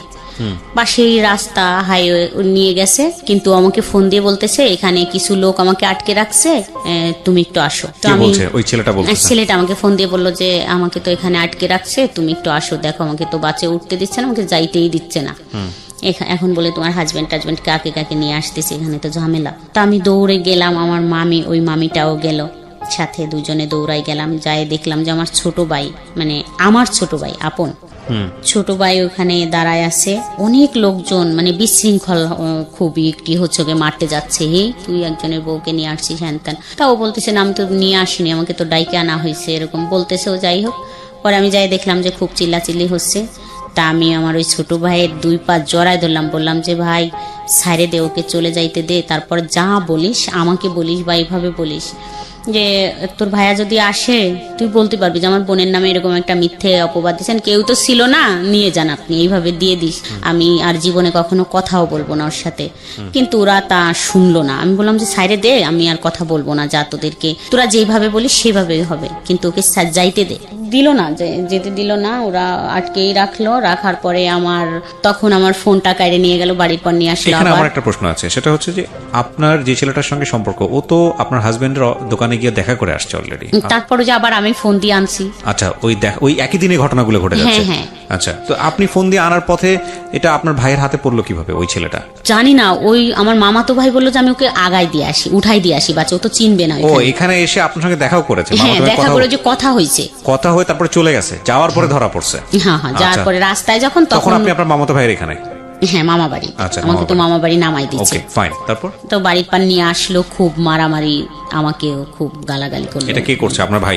ভাই, চাচি ছিল সাথে, তারপরে আমার হাজবেন্ডের সাথে আরো লোকজন ছিল, মানে মোটামুটি একবারে আউটব্রাস্ট হয়ে গেল এলাকায়, সব একদম সার্কুলার হয়ে গেল, চিচি করার মতো অবস্থা। বাচ্চা তখন বয়স কত? 2টার? বড়জন 4-এ পড়ে, আর ছোটজন 5-এ পড়ে মনে হয়, ছোটজন তো নার্সারিতে পড়ে। তার মানে ছোটজন কিছুটা হয়তো বুঝবে না, কিন্তু বড়জন মোটামুটি বোঝার বয়স। খুবই দুঃখজনক আসলে। যাই হোক, তারপর আমার বাবার বাড়ি নিয়ে আসা হলো, আমার মামা বাড়ির থেকে নিয়ে আসে, ওখানে খুব মারামারি ধরাধরি হইলো। তো খুব হাতে পায়ে ধরলাম যে মারামারির দরকার নাই, ঠিক আছে যা বলবে সেটাই শুনবো, ছেড়ে দাও। তারপরে ওরকম করতে করতে রাত হয়ে গেল। রাত্রে ওখানে আমরা থাকলাম সবাই, ওই ছেলেটাও থাকলো, ওকেও ছাড়লো না। পরের দিন আমার হাজবেন্ড আমাকে এবং ওই ছেলেটাকে নিয়ে আসলো বলমারিতে, মানে আমাদের যেখানে আমরা ভাড়া থাকি। আপনার হাজবেন্ড নিয়ে আসলো ছেলেটাকে এবং আপনাকে দুইজনকে? হ্যাঁ। প্ল্যান কি ছিল দুজনকে নিয়ে কোথায় কি করবে? কিছুই না, ওকে ছেড়ে দিল, ওর বাসায় নামাই দিল গাড়ির থেকে, আর আমাকে নিয়ে বাসায় চলে আসলো। আচ্ছা, ইন্টারেস্টিং। তো বাসায় আসার পর আমার তো ফোন টোন কাইরে নিয়ে গেছে, তখন মামা বাড়ির থেকে ফোন টোন নেই। হ্যাঁ, না কিন্তু যখন লোকজনের মধ্যে ধরে এই পেটাপিটিটা হচ্ছে তখন ওই ছেলেটা কি বলতেছিল? তার মাঝখানে বলল যে ও তো চুপ একদম, ওকে তো যে পাচ্ছে সেই মারতে যাচ্ছে, থাবড়াথাবড়ি মানে মারতে যাচ্ছে। ওর এলাকার লোকজন, ওর বাড়ির লোকজন কেউ নাই। ওর এলাকায় ওর চাচাকে বলছিল, ওর চাচা তো হতভম্ব, ওর চাচা খুব ভালো নাম করা লোক। তারপর নিয়ে আসলো যখন, পরের দিন, সেদিন তো সকালবেলা আমি বাসায় কাজ করলাম, পরের দিনকে থেকে হলো এরকম শুরু হলো আইসে বলা যে চলে গেলে, বাইরেই চলে গেলে, 10 লক্ষ টাকা নিয়ে গেলে, এত সোনা নিয়ে গেলে। তো আমার এতটাই রাগ হচ্ছিল তখন যে এটা কি বলে 10 লক্ষ টাকা, 10 টাকাই তো কোনোদিন দেয়নি, তো 10 লক্ষ টাকা কি করে নিয়ে গেলাম। মানে শুধু এটাই আমার তখন রাগ হচ্ছিল যে আমি 10 লক্ষ টাকা কোথায় পাইলাম। আর বলতো যে আমি মানে তখন 2টা ব্লাউজ বানাইছি, বলে কি 2টা বানাইছি, তা মানে 100টা ব্লাউজ বানাইছি। এটা আমাকে এতটাই করলো যে 100টা ব্লাউজ বানাচ্ছি। তাই একজন এসে বললো যে 100টা ব্লাউজ বানাই নিয়ে গেছো আর 10 লক্ষ টাকা নিয়ে গেছো, এরকম বলতেছে, সোনা টোনা সব নিয়ে গেছো। তো খুব খারাপ লাগলো যে যা বলছে তো থাকবোই না এখানে, আর থাকবো না। তখন আবার ফোন টোন নাই কাছে যে একটু যোগাযোগ করব। 5 দিন চলে গেল এরকম কথা শুনতে শুনতে, আমি তো খুব হয়ে গেলাম যে এত কথা আর শুনতে ভাল লাগতেছে না। পরে আমার মেয়েটাকে পাঠালাম ওদের বাসায়, মানে ওদের ওইখানে, বললাম যে যাও তো তুমি দেখা করে আসো গে কি করে। তা ও গেল, ও তখন মাদ্রাসায় পড়তো, মনে হয় ক্লাস 6-এ পড়ে। গেছে, যায় দেখে কি খুব জ্বর, খুবই জ্বর, যে মারামারি করছে, অত চিল্লাচিল্লি করছে, ভয় পেয়ে গেছে, খুব জ্বর, শুয়ে আছে। তা ওকে ও যায় যখন ওইখানে দাঁড়াইছে, তাই জানালা দিয়ে দেখছে যে রাস্তায় ও দাঁড়ানো, তো বুঝতে পারছে। তা ও একটা ফোন, ওর একটা ফোন ছিল ঘরে, ওর ছোট্ট ফোন, ওই ফোনটা ওকে দিয়ে বলছে তোমার আম্মুকে দিবা, লুকায় কেউ যেন না দেখে। তা একটা ফোন আর একটা সিম ঢুকায় দিয়ে দিল। তো আমারও খুব রাগ হচ্ছিল এরকম করে বলে। তখন আইসে, এর আগে তো একটু যাই হোক সম্পর্ক ছিল, ওই রকমের গভীর সম্পর্ক ছিল না, তখন হয়তো যদি একটু সহানুভূতি দেখাইলে মনে হয় বাদ হয়ে যাইতো বা কথা বলা, ওই যে 5 দিন বলিনি, আস্তে আস্তে ঠিক হয়ে যাইতো। কিন্তু ও ফোনটা দিল, আর ও তো ছেলে মানুষ, হয়তো মনে মনে ভাবছে যে আমাকে মারলো এইভাবে, যা কিছু একটা করবই। তারপরে ফোনটা দিল, তো লুকায় লুকায় কথা বলতাম। তারপরের থেকে তো সব আরো বেশি হইলো, যা এখান থেকে এখানে আর থাকবো না, ওরকম 10 লক্ষ টাকা নিয়েই পলাবো, ওর থেকে কিছুদিনই করব, 10 লাখ টাকা যখন হবে তখন নিয়েই পলাবো, তো 2-1 বছর বা থাকবো এই করবো। কিন্তু তখন থেকে একদম কন্টিনিউ কথা এমন ভাবে শুরু হলো যে আমি অ্যাডিক্টেড হয়ে গেলাম, যে আমি এখন আর 1 সেকেন্ডও ওকে ছাড়া থাকতে পারি না। তখন থেকে আমার হাজবেন্ডের সাথে আমি টোটালে 3 বছর একটানা শুধু হাই হ্যালো কথা, যেমন এমনই একটানা 3 বছর একই ছাদের নিচেই থাইকে, কি বলবো, কখনো সে আমার দিকে একটু ফিরেও তাকায়নি। এখানে একটা কথা বলি প্রিয় শ্রোতা, আপনারা জাজমেন্টে যাবেন না। কার জাজমেন্টে যাবেন না? আজকে যিনি গেস্ট তাকে জাজমেন্টে নেবেন না, তার জীবনের ঘটনা এগুলো আমরা প্রচার করছি কি কারণে, যাতে করে আর অন্য মানুষের জীবনটা এরকম না হয়। ঘটনাগুলোকে আপনি কিভাবে দেখবেন সেটা আপনার ব্যক্তি স্বাধীনতার বিষয়। একই ঘটনাকে 100 জন মানুষ 100 রকম ভাবে দেখতে পারেন। তবে আমরা উৎসাহ দিচ্ছি আপনাকে ওনাকে জাজমেন্টে না নেওয়ার, কারণ ওনার জীবনে যেটা ঘটেছে সেটার পেছনে যুক্তি ছিল। আপনার জীবনে যাতে না ঘটে সেজন্যই এই ঘটনাকে সামনে নিয়ে আসা, ঠিক আছে? এটা মনে রাখতে হবে যে একটা মেয়ে প্রাপ্তবয়স্ক হয়ে একজন মানুষের সংসারে যাওয়া, প্রাপ্তবয়স্ক শব্দটা এই কারণে বলছি, শুধু বয়স বাড়া না, জ্ঞানের দিক থেকে প্রাপ্তবয়স্ক হওয়া, শরীর বা প্রকৃতিগতভাবে যে প্রাপ্তবয়স্ক ব্যাপার আসে সেগুলো হওয়া, তারপরে একটা মানুষের সংসারে গিয়ে সেটাকে মানিয়ে নেয়। কিন্তু একটা জিনিস দেখেন, ওর ক্লাস 7-এ থাকতে বিয়ে হয়েছে এবং উনি বুঝেই না বিয়ে কি, সেরকম সময় একটা বিয়ে হয়ে গেল, সাবালক হওয়ার বিষয়টাও বিয়ের পরে, এবং তারপরে সংসার জীবনে গিয়ে কিছু জায়গায় ডেফিসিয়েন্সি পেয়েছে, সেগুলো মানুষের কাছ থেকে জানার পরে, তারপর একটা ছেলের সাথে ইনভলভ হওয়া, সেখানে গিয়ে এগুলো তার বয়ঃসন্ধিকালে ঘটনাগুলো ঘটছে। সুতরাং একটা মানুষকে যদি আপনি ওইটা চিন্তা করেন যে একটা ঘরে থেকে সে আরেকজনের সাথে প্রেম করছে বা অন্যান্য বিষয়গুলো করছে, হ্যাঁ অবশ্যই এটা অযৌক্তিক, অন্যায়, কিন্তু এটাও মানতে হবে যে সে যে পারিবারিক ব্যাকগ্রাউন্ড থেকে এসছে বা তার যে বয়স, সেই জায়গাটা থেকে এগুলা তার জায়গাটা থেকে প্রাসঙ্গিক ছিল নাকি অপ্রাসঙ্গিক ছিল। ভাবনার জায়গাগুলোকে একটু ইলাবোরেটলি রাখেন, সবসময় একটা স্কেলে কাউকে মাপবেন না। এবং মূল কথা হচ্ছে মাইপেনই না, কারণ এটা তার জীবনে ঘটেছে, প্রচার হচ্ছে এই কারণে যাতে আপনার জীবনে না ঘটে। সুতরাং ওইখান থেকে ঘটনাগুলোকে দেখার চেষ্টা করেন। আর আনফর্চুনেটলি আমাদের সোশ্যাল মিডিয়া বলেন বা অন্যান্য জায়গাগুলোতে বলেন, যখন কোনো একটা ঘটনা ঘটে সবাই পণ্ডিত হয়ে যায়, সবাই জ্ঞান দেওয়া শুরু করে, মনে হয় যে একেবারে ফেরেস্তার মতো, কার জীবনে কোনো কিছু ঘটেনি। গালি গালাজ থেকে শুরু করে তার দিকে আঙ্গুল তোলা থেকে শুরু করে সবকিছু। আরে ভাই, এই আঙ্গুলটা ওপর দিকে মানে সামনের দিকে না দিয়ে আঙ্গুলটা নিচের দিকে দিলে জীবনটা অনেক বেশি সহজ হয়, সুন্দর হয়। এবং এই জন্যই মূলত এনারা আসেন কষ্ট করে, যাতে করে আপনারা ভুলটা না করেন। তো আপনার হাজবেন্ড নিশ্চয়ই বুঝতো যে এই সময়টাতে আপনি এই ছেলেটার প্রতি অনেক বেশি ডেভোটেড, কথা বলতেছেন তার সঙ্গে, এটা কি বুঝতো সে? না, মানে আর বুঝতো না যে কথা হয়। আচ্ছা, এটা আপনি গোপন করতেন? হ্যাঁ, আচ্ছা। ফোনটা আমি সাইলেন্টই থাকতো সবসময়। আমি মাঝে মাঝে এসে দেখতাম, যখন দেখতাম যে একটা কল আসছে, ও ছাড়া তো আর কেউ দেবে না কল ওই ফোনে। তো যখন দেখতাম যে একটা কল আসছে, তখন আশেপাশে দেখতাম যে কেউ আছে কিনা, মানে জায়গা খুঁজে গোপন ভাবে তাকে ফোন করতেন। আচ্ছা, তো আপনি যে সিদ্ধান্ত নিয়ে ফেলেছেন ছেলেটার সঙ্গে আপনি সংসার করবেন, তাহলে তো সময় নিচ্ছিলেন কেন? ওই যে ওর দিক দিয়ে ও তো কিছু করে না। ও কিছু করে না। আর আমার তো 2টা বাচ্চা, যেহেতু আমি মেয়েটার হাতের দিকে তাকাইয়ে দেখতাম যে এই হাত দিয়ে আমি যদি একে রাইখে যাই, তাহলে নিশ্চয়ই কেউ একে কারো কাছে দেবে। কারণ আমার হাজবেন্ড তো দ্বিতীয়বার বিয়ে করবে না, যেহেতু সে তো অসুস্থ, সে তো বিয়ে করবেই না। তো মেয়েটা কারো কাছে দিয়ে দেবে, যে কেউ পালুক, ফুপি বা চাচি। তো আমার এটাই ভয় করতো যে ওই হাত দিয়ে পাতিল মাজাবে। এটাই আমি এখন বললাম যে আমার শুধু এটাই মনে হইতো যে পাতিল মাজবে। যাই হোক, তখনকার ছোট বয়স ছিল, কম বয়স ছিল, মানে বুদ্ধি কম ছিল, মনে হইতো ওই হাত দিয়ে থালি বাটি বা পাতিল টাতিল মাজাবে। একটা পাতিল মাজতে দিলে ও ওই হাত দিয়ে পারবে না মাজতে, তো ওকে আমি রাইখে যাইতে পারবো না। যখন ছেলের দিকে তাকাতাম, ছেলে যে এত সুন্দর ছিল বলার মতো না। তাকাইলে মনে হইতো আমি একে রাইখে যাব, যদি পানি টানিতে পড়ে যায় বা কেউ মারে তখন ও কোথায় যাবে, আম্মুকে কাকে ডাক দেবে, মানে আমি একেও থুয়ে যাইতে পারতেছি না। আবার যখন আমি ফোনে কথা বলতাম ওই ছেলেটার সাথে, তখন আমি ওকেও ফেলতে পারতাম না। আমি আসলে ওকে কোথায় রাখবো? ও খুব কানাকাটি করা শুরু করলো যে আমি তোমাকে ছাড়া থাকতেই পারি না। মানে লুকায় কথা বলতে বলতে এরকম করতে করতে আবার অনেক দিন হয়ে গেল। যাই হোক, একটা কর্মচারী আমাদের দেখে ফেলে যে আমি ফোনে কথা বলি। ওকে, কয়েকদিন কর্মচারী বলতে আপনাদেরই কর্মচারী? হ্যাঁ, দোকানের কর্মচারী। ও যাই বলে দেয় যে আমি মনে হয় মামি কথা বলতেছে ফোনে। তো আমি তো সত্যি সত্যি ফোনে কথা বলতেছি, ফোনটা আমার ওন্না দিয়ে পেঁচানো। তা ওন্নাটা মনে হচ্ছে যে বালিশের উপর দিয়ে রাইখে তারপর কথা বলতেছি। একদম সেই মুহূর্তে চলে আসে আমার হাজবেন্ড, এসে মানে বুঝতে পারে যে আমার কাছে ফোন আছে। তো অনেক আবার খুব মারামারি ধরাধরি হইল ওই দিনকে থেকেই। আর ফোনটা তো পাইনি, ফোনটা আমি টয়লেটের ভিতর ফেলে দিছিলাম দৌড়াই যাই, কিন্তু ফোনটা নেয়নি, আমাকে খুব মারলো। মারা টারার পরে তো একদম ওই ফোনটাও নষ্ট হয়ে গেল, যোগাযোগ বন্ধ।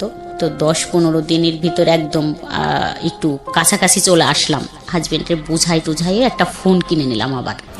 তো তখন ওই ফোনটা পায়ে আবার কথা বলা শুরু করলাম।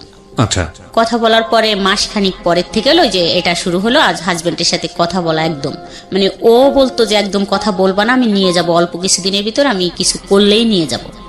আরেকটা কথা বলি যে ও হচ্ছে এমন অনেক বড় ব্যবসায়ী, কিন্তু একটা চকলেটও কোনোদিন হাতে করে আনে না, এরকম কোয়ালিটির। এরকম চললো 3 বছর। তো ওর থেকে কোনো নাই, রেসপন্সও নাই, যে কথা বলে না, আমি সুপাই ঘুমাই বা খাটে যাচ্ছি না, এরকম কোনোদিন বলেনি যে এখানে কেন ঘুমোচ্ছ। যাই হোক, 3 বছর পরে হচ্ছে অনেক কান্নাকাটি শুরু হয়ে গেল। ও ভয় পাওয়া শুরু করলো যে আমি যদি তোমাকে নিয়ে চলে যাই তাহলে তো অবস্থা কাহিল হয়ে যাবে, মানে এমন হয়ে যাবে যে তুমি তো বুঝতেছো, ওখান থেকে আমাকে চাপ দেবে, আমাদের বাড়ি অনেক করবে, একবার হয়ে গেছে, আমি তোমাকে নিয়ে চলে যাইতে পারবো না, তুমি এখান থেকে বেরোয় যাও, তুমি ডিভোর্স নাও, তারপরে আমি তোমাকে ওখান থেকে বিয়ে করে আনতে পারবো, তখন তো তোমার সাথে জড়ানো কেউ থাকবে না, কে বিয়ে করলো কে নিল না নিল এটা জানবেও না। আচ্ছা, এটা তার খোঁজ খবর করার থাকবে না। কিন্তু আমি কিছুতেই এটা আর করতে পারতেছিলাম না। মানে আমার হাজবেন্ড এমন হইলো যে একদম টু শব্দই করে না, বাসায় আসলে সে মানে একটা হেঁচিও দেয় না, একদম আসে চুপ করে কাঁথা মুড়িতে শুয়ে আছে, মানে শুয়ে আছে। কষ্টটা কি দেখাবো, একটু ঝগড়া হইলে না হয় বাপের বাড়ি মানুষ চলে যাইতে পারে যে একটু ঝগড়া হয়েছে, যাও আমি আর এটাই করবো না, কিন্তু এই ঝগড়াটা ও বুঝে গেল যে কথা হয় কন্টিনিউ ওই ছেলের সাথে। তো একদিন এরকম করে একদিন রাতে আমি কথা বলতেছিলাম 11টার দিক, এইটা আবার 3-4 বছর পরে।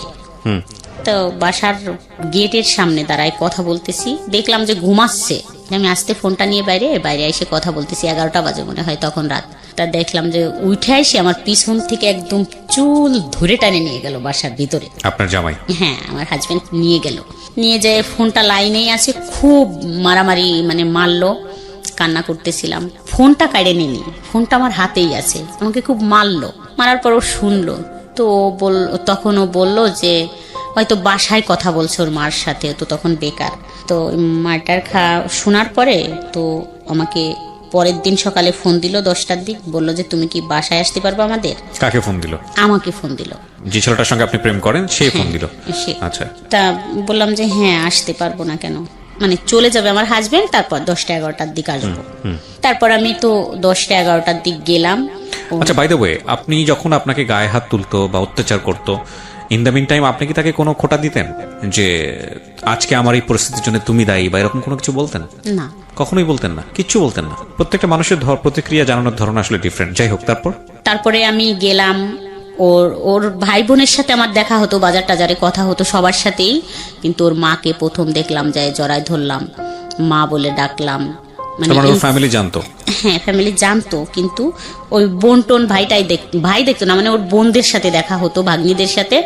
ওর মারে দেখলাম প্রথম, দেখে জড়ায় ধরলাম, মা করে ডাকলাম। তারপরে বাসায় বসলাম, তো বললো যে ও তো কোনো কাজ করতে চায় না, তাহলে কি করা যায়।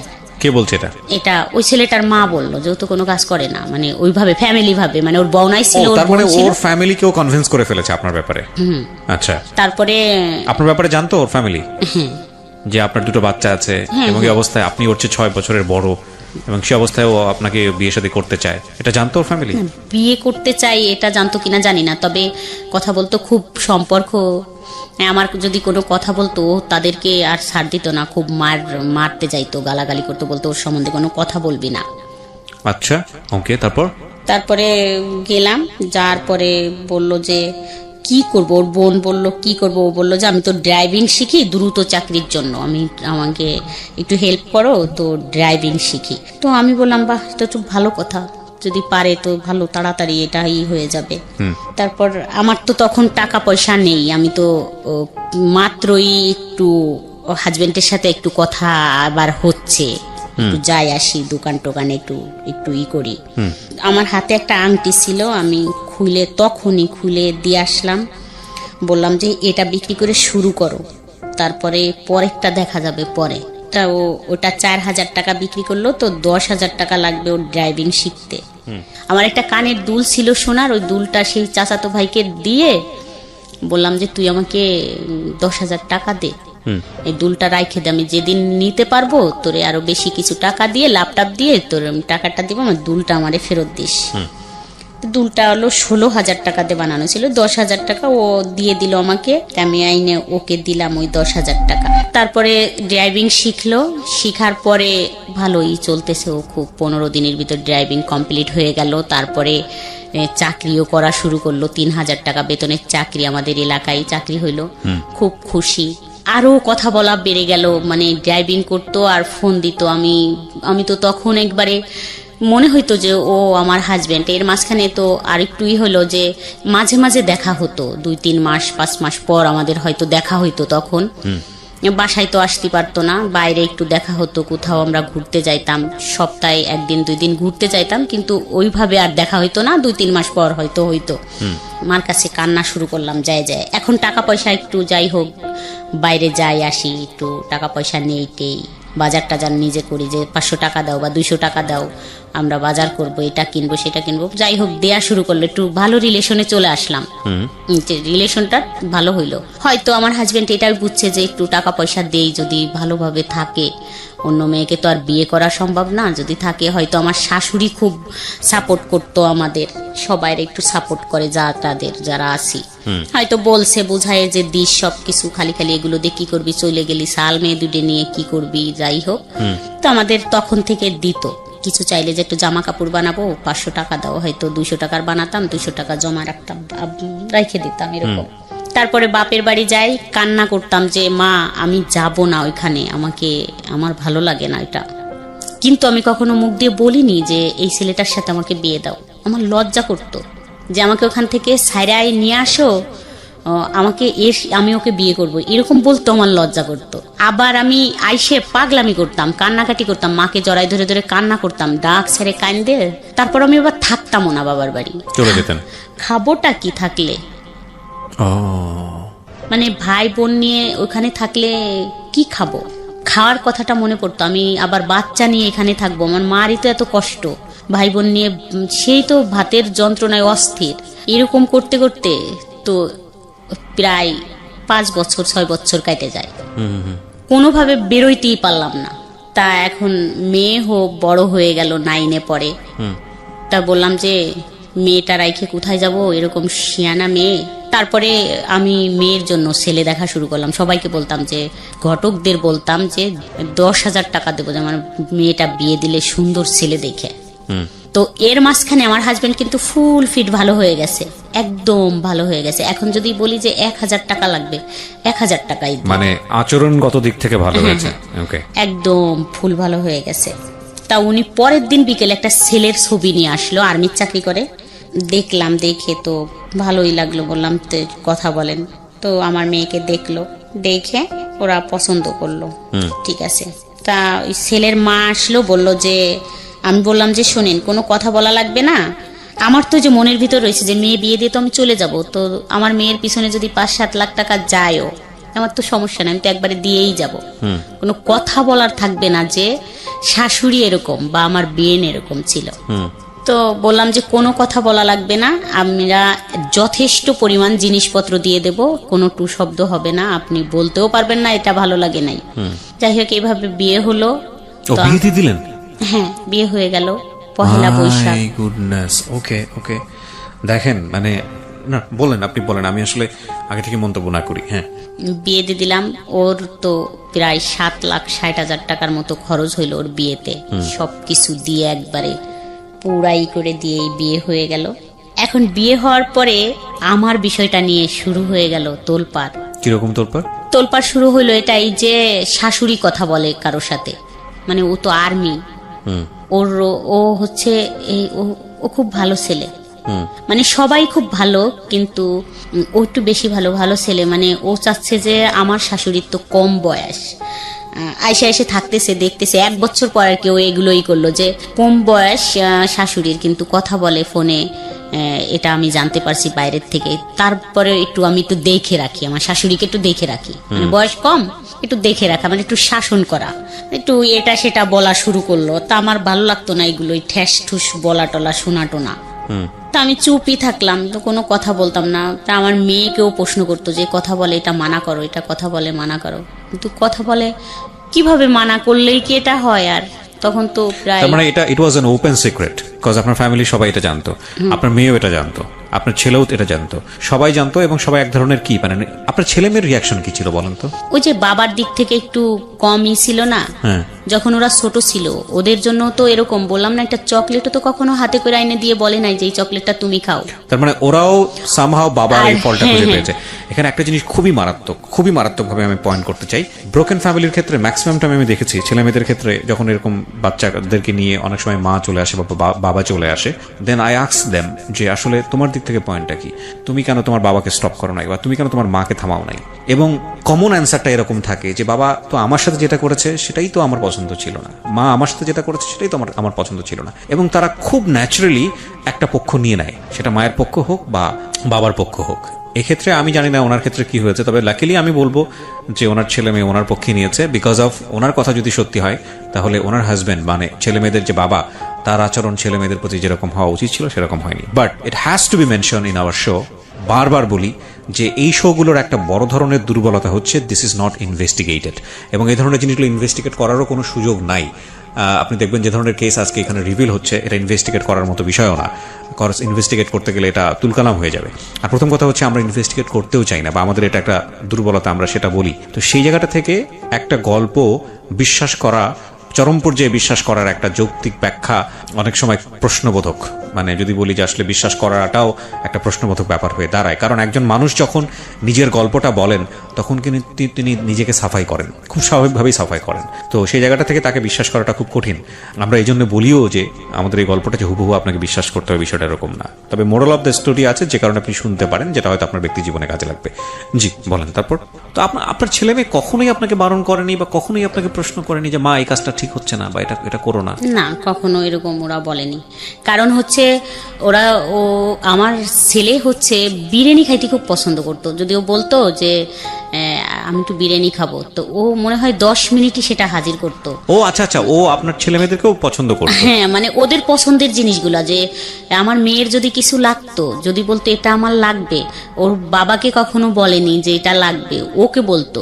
আর আমি এইভাবে মানে একটু তৈরি করতেছিলাম এটা যে খুবই বড় ব্যর্থতা একজন বাবার, খুব বড় ব্যর্থতা এটা। মানে unfortunately it's is very bad thing. দেখেন আপনার জায়গায় কি করেছে না করেছে সেটা অন্য বিষয়, কিন্তু বাবা তো বাবাই, সে তো দুনিয়াতে নিয়ে এসছে দুটো বাচ্চা with the name of Almighty Allah. So তাদের প্রতি এই দায়িত্বটা যদি সে পালন করতে না পারে, দিস ইজ ভেরি আনফরচুনেট। বুঝতে পেরেছি আমি, যে কারণে তো তাদের দিক থেকে কোনো ক্লেম ছিল না।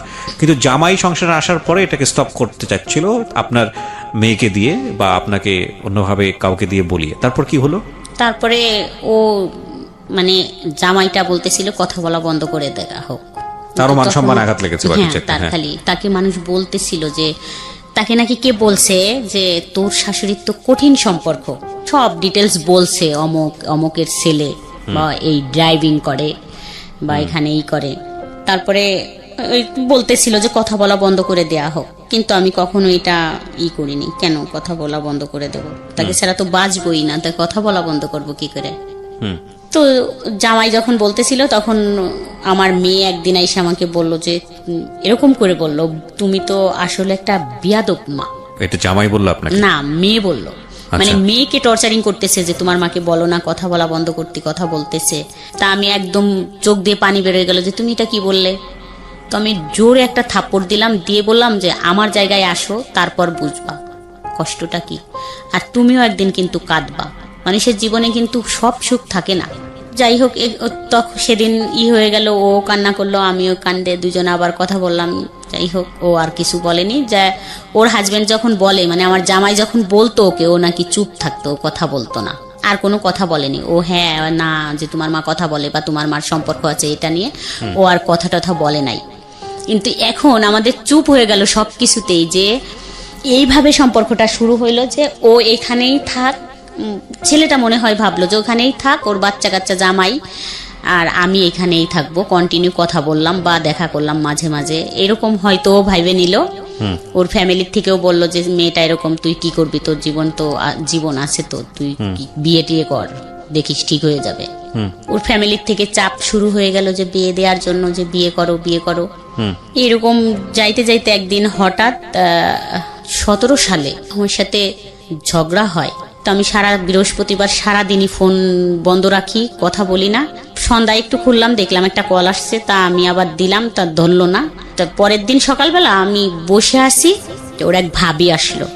তা আসলে 9টা-10টা বাজে, তখন বললো যে ভাবি জানেন। আমি বললাম কি? বলে যে অমুকের তো বিয়ে, মেয়ে দেখতে যাচ্ছে। আমি তখন খাটে ছিলাম বসা, কিন্তু আমি ওখান থেকে দাঁড়াই পড়লাম, ফ্লোরে নামলাম। নাইমে আমি দাঁড়াইতে পারতেছিলাম না, আমার কাছে মনে হচ্ছিল যে মাটি ফাঁকা হয়ে যাক, আমি ভিতরে চলে যাই। ফোন দিচ্ছি, ধরে না। তো 10টা কল দিছে, আমার মনে আছে। 10টা কল দেওয়ার পর একটা ফোন রিসিভ করলো। বললাম যে তোমার বলে বিয়ে। বললো তোমাকে কে বললো? আমি বললাম যে না, কেউ বলেনি, এমনি শুনলাম আর কি, উড়ো। বললো না তুমি এটা নিশ্চিন্তে থাকো, আমি একটা বিয়ের অনুষ্ঠানে যাচ্ছি গাড়ি নিয়ে। তখন তো গাড়ি চালায়, গাড়ি নিয়ে একটা বিয়ের অনুষ্ঠানে যাচ্ছি। তো আমি আমি তোমাকে যাইয়েই ফোন দিচ্ছি, গাড়ি চালানো অবস্থায় তো ফোন দেওয়া যাবে না, বিয়ে আমি ওই জায়গায় যাইয়ে তোমাকে ফোন দিবানি। তারপরে মেয়ে দেখতে চলে গেল, ওরা সবাই গাড়ি নিয়ে গেছে মেয়ে দেখতে। আমি নিচে নামলাম, নাইমে ওর এক চাচির কাছে গেলাম। তা দেখলাম, আমি যখন নিচে নামলাম দেখলাম আমার হাজবেন্ড আসতেছে নামাজ পড়ার জন্য। তো আমি দূর থেকে দেখলাম যে ও আসতেছে। বলে কোথায় যাচ্ছ? আমি বলছি যাও বাসায়, আমি আসতেছি। আমার আর ফিরে আসতে, মানে ফিরে হাজবেন্ডকে দেখে যে ভয় লাগবে, আমি ফিরে আসবো এরকম আসতে পারতেছিলাম না। আমি বলছি আমার তো সত্যটা জানা লাগবে, তুমি বাসায় যাও, আমি আসতেছি। আমি যখন ওর চাচির বাসায় গেলাম, যাই ওর চাচির ছোট একটা বাচ্চা, ওকে নিয়ে খেলতেছিলাম খাটের পর বসে। ওর চাচি, আমি এটাই আশা করতেছিলাম যে উনি বলুক, আমি যদি বলি তা ব্যাপারটা তো সামনে আসবে, বলবে যে তাহলে তো সত্যি এই বউ পছন্দ করে বা কথা হয়। তা বললো কি জানো, অমুক তো মেয়ে দেখতে গেছে। বললাম যে না জানি না তো। বললো যে মেয়ে দেখতে গেছে, মেয়ে দেখছে, পছন্দ হয়েছে, কথা হয়েছে ফোনে। তখন 2-3 ঘন্টা হয়ে গেছে। আমি তো তখন একদম হতবম্ব হয়ে গেছি। তখন আর বাসায় আসতে পারতেছিলাম, ওইটুকি শুনলাম, শোনার কাকি চলে গেলাম। নামাজ শেষে আমার হাজবেন্ড আসলো, আইসে শুয়ে পড়লো খাটে। আমি ঘরে তো কিচ্ছু রান্না করলাম না, সেদিন আমার মেয়ে ছিল আমার বাসায়। তো আমি বললাম যে আমি তো তোমার নানু বাড়ি যাব, আমার দরকার, তো আমি চলে গেলাম। তো আমার হাজবেন্ড শুয়ে থাকলো, আমি বেরোয় চলে গেলাম। একটা মানুষ আমাকে ঠেকালো না। তো আমি বেরোয় হাঁটতেছিলাম, যে ভাবতেছিলাম যে ও মনে হয় যায় নাই, ও যায় নাই, মানে আমি কি করব। ও যেই মালিকের গাড়ি চালাতো, তো ওই মালিকের ঠিকানা কোথার থেকে নেব, নিতে গেলে আমার হাজবেন্ড জানে যাবে, এটা নিয়ে কি হবে না হবে এরকম। কিন্তু আমার মন মানতেছিল না। আমি যখন বেরোলাম রাস্তায়, যে সেই গাড়িটা আমার সামনে দিয়ে টাইনে চলে গেল। তা আমি খুব খেয়াল করলাম, দেখলাম অন্য একটা ছেলে, ও নাই। তখন তো আমি শিওর হয়ে গেলাম যে তাই ওর গাড়ি, যেহেতু অন্য লোক চালাচ্ছে, সেহেতু ও তো ওই বিয়ের অনুষ্ঠানে আছে, আমার ফোনের জন্য ফোন অফ করে রাখছে। তো এক সময় 8টার দিকে ফোন ঢুকলো, তো কান্না করলাম যে কোথায় তুমি আমাকে এরকম করে রাইখে গেলে। বললো যে চিন্তা করো না, আমরা চলে আসছি, ওরা আমাকে জোর করে নিয়ে গেছিল, তুমি চিন্তা করো না, কিছুই হবে না, তুমি কোথায় আছো, চলে আসো। বলছে আমি এখন তো অনেক রাত, চলে আসবো কি করে, আমি তো এখানে আসছি, কাশিয়ানি আসছি। তা বলছে তাই থাকো, খুব ভোরে আমি দরকার হয় নিয়ে আসবানি তোমাকে, থাকো এখানে, কাকা ডাকতিছে, তুমি তো কাকার সাথে কথা বলে তোমারে ফোন দিবানি। তারপর আমি তো যাই ঈশার নামাজ পড়লাম, ঈশা পর্যন্ত মানে 10-15 মিনিটের মতো কথা হইলো। তারপর আমি খুব ভোরে ঘুম থেকে উঠে ওদের বাড়ির ওই কাজ দিয়ে আসলাম। ওদের বাড়িও একটা বাড়ি ঢুকলাম, ঢুকে দেখলাম যে অনেক লোকজন, মানে বিয়ের অ্যারেঞ্জমেন্ট, অনেক লোকজন আসছে। তারপরে এক কাকির কাছ থেকে ওর এক বউনার ফোন নাম্বার নিয়ে আসলাম। তো ফোন দিলাম, দিলে সবাই ফোনটা ওই বউনাই করলো যে এই অমুক ফোন দিছে। ফোনটা কাইটে দিয়ে ফোনটা বন্ধ করে দিল, আর ফোন কথা হলো না। তো ওদের সাথে মেয়ে দেখতে একটা ছেলে গেল, ও আমাকে বলল যে ভাবি এমন একজনকে ভালোবাসছেন, মেয়ে দেখে তো কারোই পছন্দ হয় নাই। ও তো খুব পাগলামি করলো যে ঠিক আছে এই মেয়ে আমি বিয়ে করব, আপনি দাওয়াত শিখের হন। ওই তো সব কিছু করলো, সবাই তো বলল যে মেয়ে তো ক্রিম সুন্দরী, ভাল লাগতেছে না, হাত পা কালো, আর অনেক শর্ট, তো নেওয়ার দরকার নাই এই মেয়ে, আর একটু দেখি আমরা। তো ওই বললো যে না, দাওয়াত শিকার হয়ে আসো, মেহমানরা আসতে বলো। তো আমি শুনে ওইখান থেকে আবার আমার হাত পা মনে হচ্ছে ঠান্ডা হয়ে গেল, তাহলে তো বিয়ে হয়ে যাবে। আমি বাসায় এসে আমার সমস্ত মাল জিনিস গুছাইয়ে আমি আমার শ্বশুর বাড়ি চলে গেলাম। বললাম যে আমি বাসা ছাড়ে দিলাম, এখানে আমি আর থাকতে পারবো না। বাসাটা ছাড়ে আমি রাত চলে গেলাম, ট্রাক ভরে মাল জিনিস নিয়ে চলে গেলাম। যার পরে কোথায় যাচ্ছিলেন? শ্বশুর বাড়িতে। তো এটা আপনার হাজবেন্ড জানতো যে আপনি এখান থেকে চলে যাচ্ছেন? হ্যাঁ, ও আমাকে এইভাবেই করতো। আমি বলতাম, ঘরে এসে বলতাম যে আমি থাকবো না এখানে, আমি থাকতে পারবো না, কান্না করতাম। বলতো ঠিক আছে তাহলে ট্রাক পাঠাই দিচ্ছি, মাল জিনিস নিয়ে চলে যাও। ট্রাক পাঠাই দিত, সমস্ত মাল জিনিস গুছাই নিয়ে যাইতাম। আবার 2 দিন 3 দিন থাকার পর 1 সেকেন্ড ওখানে আর যাওয়ার পরই দাঁড়াইতে ইচ্ছা করতো না, আমি আবার ওখানে চলে আসতাম। তো আমার জিনিসপত্র নিয়ে আবার চলে আসতাম। হ্যাঁ, আমার হাজবেন্ডের বাসাটা ছাড়তো না, কিন্তু আমাকে কিছু মাল জিনিস দিয়ে, কিছু জিনিস রাখতো, টিভি থাকতো, ফ্রিজ থাকতো, কিন্তু 2টা একটা খাট, ওয়ার্ড্রোব, ড্রেসিং টেবিল এগুলো দিয়ে বলতো যে একটা ট্রাক ভাড়া করে যাও, নিয়ে চলে যাও। আমি চলে যাইতাম। এরকম করতে করতে ছেলে বলল যে এখানে আর থাকা সম্ভব না, রান্না টান্না করে না, খাওয়া দাওয়া সম্ভব না, খেয়ে কতদিন থাকবো। ছেলে মানে কোন ছেলে? আমার ছেলে। মানে বিষয়টা হচ্ছে ছেলেও জানতো যে মা এরকম ভাবে কারোর প্রতি ফলিন, এবং এই কারণে এই জিনিসগুলো হচ্ছে। তাহলে জিনিসটা বোঝেন যে কতটা এক্সট্রিম লেভেলে হলে পরিবারের অন্য সদস্যরাও এটাকে না মেনে উপায় নেই, এরকম একটা জায়গায় চলে গিয়েছিল। জি বলেন। তারপর বুধবারে আমাকে ওর বড় ভাই ফোন দিয়ে বলে যে তুমি কি জানো অমুকের বিয়ে? বললাম না ভাইয়া জানি না তো। ওর তো বিয়ে সোমবারে, তো তোমরা যাইও, বাবুর কথা বললো, আমার ছেলের কথা বললো, ওকে নিয়ে যাইও, আর যাই হোক যাইও তোমরা, তোমাদের দাওয়াত থাকলো। আমার মনে এরকম হইলো যে বলে দেব, সব কথা বলে দেব, আমি যেহেতু সুখী হইতে পারলাম না, তো ওকেও সুখী হইতে দেবো না, এরকম মনে আইসে গেল যে যা বলে দিব সবকিছু। তাই বললাম, ওর ভাইকে বললাম যে একটু ফোন দিবেন। ওর ভাই বললাম তো কেবলমাত্র আসছি, তো কালকে হচ্ছে ওর গায়ে হলুদ, আর ওদের বাড়িও গায়ে হলুদ। তা কি কথা বলবেন? আমি যে যাই দিন ফোন। তো যাই হোক, বাবুকে রাইখে আমি যখন সন্ধ্যায় ব্যাকে আসতেছিলাম, তখন বাবুর ফোনটা আমাকে দিয়ে দেয়। মানে আমার ছেলে যেই ফোনটা ব্যবহার করে ওই ফোনটা আমাকে দিয়ে দেয়। ও ছোট একটা বাটন ফোন ওকে রাইখে ওকে দেওয়া হয়। তা ও ফেসবুক চালাতো ওই তখন থেকে। তা আমি ওই ফেসবুক দেখতে দেখতে আসতেছিলাম, আমাকে বুঝাই দিল যে আম্মু এইভাবে দেখো। তো দেখতে দেখতে আসতে আসতে তখন আমি একটা লেখা পড়লাম যে অধিকার কেউ কাউকে দেয় না, আদায় করে নিতে হয়। কোথায় বললেন? বাসের মধ্যে? হ্যাঁ, বাসের ভিতর এই লেখাটা আমি পড়লাম যে অধিকার কাউকে দেয় না কেউ, কিন্তু আদায় করে নিতে হয়। তখন আমার একটা হলো যে তাহলে আমার অধিকার আমি আদায় করেই নিব। আবার আর একটা হয়ে গেল, মাথার ভিতর ঢুকলো যে একে তো আমি সুখী হইতে দেব না, বলে দিব আমি এই সব কথা বলবো ওদের, এই জন্য যাতে ও বিয়ের পর কোনোদিন আমাকে ফোন না দিতে পারে। এটা একটা ছিল আমার পয়েন্ট, ছিল যে ও যাতে কোনোদিন আমাকে হ্যালো না বলতে পারে। আর দ্বিতীয়ত অধিকার তো দেবে না, অধিকার আদায় করে নিব, এতে যদি আমার অধিকারটা ফিরে আসবে। তো আমি এসে রাত 11টার দিক ওদের বাড়ির ওইখানে নাইমে দেখি যে গানের শব্দে কান ঝালাপালা। তো আমি আর ফোন টোন দিলাম না, আস্তে হাইটে বাসায় আসলাম। আইসে ঘুমাইতে পারলাম না, শুয়ে থাকলাম। খুব ভোরে উঠছি একদম ফজরে। তা আমি ওর শ্বশুর বাড়ি গেলাম, ওই যে প্রশ্ন করব যে আমি তোমাকে 4টা প্রশ্ন করলে তুমি কি উত্তর দেবে। তো যাই বললাম, ওরা মনে করলো যে আমি মনে হয় ওর কলিগ, এই জন্যই দেখতে আসছি। তো যার সাথে বিয়ে সেই মেয়েটাকে ডাকলো, দেখলাম। মেয়ের মাকে বললাম যে আন্টি আমি একটু কথা বলবো, আপনি কি শুনবেন? তা বললো আচ্ছা ঠিক আছে। উনি আমাকে পাশে ডাইকে নিয়ে গেল, নিয়ে আমি ফোন দিলাম। ফোন দিয়ে বললাম আমার ফোনে তো টাকা নাই, ব্যাগ দাও। সাথে সাথে ব্যাগ দিল। ওই মেয়ের খালা আর মা আমার সাথে থাকলো। ব্যাগ দেওয়ার সাথে তো ওই মেয়ের খালা ঢাকা থাকে, খুব চালু। বলল যে বাহ ভালো ব্যাপার তো, ব্যাগ করতে বলার সাথে ব্যাগ দিয়ে দিল, তাইলে তো কিছু একটা আছে রং। তা বললো যে দেখছিস আপা, ব্যাগ করার বললো যে ব্যাগ দাও, টাকা নাই, সাথে সাথে ব্যাগ দিল, তাইলে তো ওই ছেলের কিছু, মানে আমি কিছুই বলছিলাম না তখন। ওরা বলে যে যাই হোক বিয়ে ভাঙতে গেছে, কিন্তু আসলে আমি বিয়ে ভাঙতে গেছিলাম না। তা আমি ফোনটা হ্যালো বলার সাথেই ওর শাশুড়ি আরেকটা ছেলেকে ডাইকে নিয়ে আসলো। এই ঘুমের থেকে ডাইকে উঠালো, এই আই তো দেখতো এখানে এটা কি হয়েছে। তা ওই হ্যালো বললো, ব্যাগ দেওয়ার পরে হ্যালো বলার সাথেই ওরা চিল্লাচিল্লি করলে আমি ফোনটা কেটে দিলাম। কাটার সাথেই মানে ফোনটা আমার কাইরে নিয়ে গেল ওই যে মেয়েটা, ওর খালা শাশুড়ি। আচ্ছা, ফোনটা কাইরে নিয়ে গেলে ওখানে অনেক মেসেজ ছিল ওর দেওয়া, ওই মার্চেই, ওর বিয়ে মার্চেরই মেসেজগুলো ছিল। ওই মেসেজগুলো দেখলো, অনেকগুলো ছবি ছিল, যাই হোক আমার ছবি ছিল, ওর একসাথে ছবি ছিল, এগুলো দেখলো, কল রেকর্ড দেখলো, সবকিছু। কালকে কথা হয়েছে, আজকে কথা হয়েছে, যে কয়বার কথা হয়েছে, যাই হোক সবকিছু দেখে ফোনটা আর দিল না। আর আমাকে বলা হইলো যে তুমি কোথা থেকে আসছো। আমি তো হতবম্ব, একদম চুপ। আমি তখন তো বুঝতেই পারিনি যে ব্যাপারটা কি হইতেছে বা হবে। একদম চুপ করে দাঁড়ায় আছি। তা অনেক সময় দাঁড়ায় আছি। তা একজন বলল যে এই একটা চেয়ার দিয়ে বসুক, বললো না দাঁড়ায় থাক। তা ওরা হইচই করলো, ওই গ্রামের মাতুব্বর, মেম্বার, চেয়ারম্যান, যত মানুষ ছিল সবাই আসলো।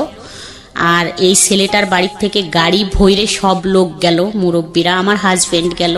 যাওয়ার পরে কথাবার্তা হইলো। আমার হাজবেন্ড বললো যে না, ওর কাছে ও তো অনেক টাকা পয়সা নিছে আমার ওয়াইফের কাছ থেকে, এই জন্যই মনে হয় টাকার জন্য আসছে, যে টাকাটা বিয়ে করলে তো টাকার পয়সা দেবে না, কথা বলতে পারবে না, এই জন্যই টাকাটা মনে হয় যে টাকাটা ফেরত দিক, এটাই বলার জন্যই আসছে। আমার হাজবেন্ড ওখানে এটা বলল। মানুষ যে কি বলছিল সেই কথাগুলো যদি মানে এরকম বলতেছিল। ওই মেম্বার আসলো, আইসে আমি বসে আছি, মানে তার প্রথম কথা এরকম হলো যে মনা তোমারে দেখতে তো ভালোই লাগে, তুমি ভালো ফ্যামিলিরও বউ। তা বিয়ের আগে ছেলেরা একটু টাইম পাস করে, এরকম বিয়ে করে না। যদি তোমাকে বিয়ে করতো তাহলে এই মেয়ের সাথে বিয়েতে রাজি হইতো না। তুমি এখানে কেন আসছো? আমি সত্যি আমি বুঝি নাই যে আমি আসলে কিসের জন্য ওখানে চলে গেছিলাম। এখন আমার মনে পড়ে যে আমি কেন গেলাম ওইখানে, আর কি জন্য। আজ তো না গেলে খুব ভালো জীবন কাটাইতে পারতাম এরকম, কিন্তু আমি জানি না বাট কেন গেছিলাম, কি ছিল আমি জানি না। জীবনে যত গালাগালি আর যত কথা শুনছি তার থেকে আমার কাছে মনে হচ্ছিল যে কিসে এসে পড়লাম আর কি করলাম। দেখেন, তারা যেসব আচরণ করেছে এটা তাদের জায়গা থেকে যুক্তিপূর্ণই ভাবে যে এত বড় বড় দুটো সন্তান আছে, সে একটা জায়গায় সংসার করছে, এরকম একটা ছেলের সঙ্গে সম্পর্ক করে যে ছেলের বিয়ে হওয়ার কথা সেই ছেলের বাড়িতে গিয়ে উপস্থিত হয়েছে এই মহিলা, আপনার ব্যাকগ্রাউন্ড তো তারা জানে না। আজকের এই গল্পে যেভাবে আপনি আজকে বলেছেন, তবুও 2 ঘন্টার সময় এনাফ না একটা মানুষের পুরো গল্প আনার জন্য।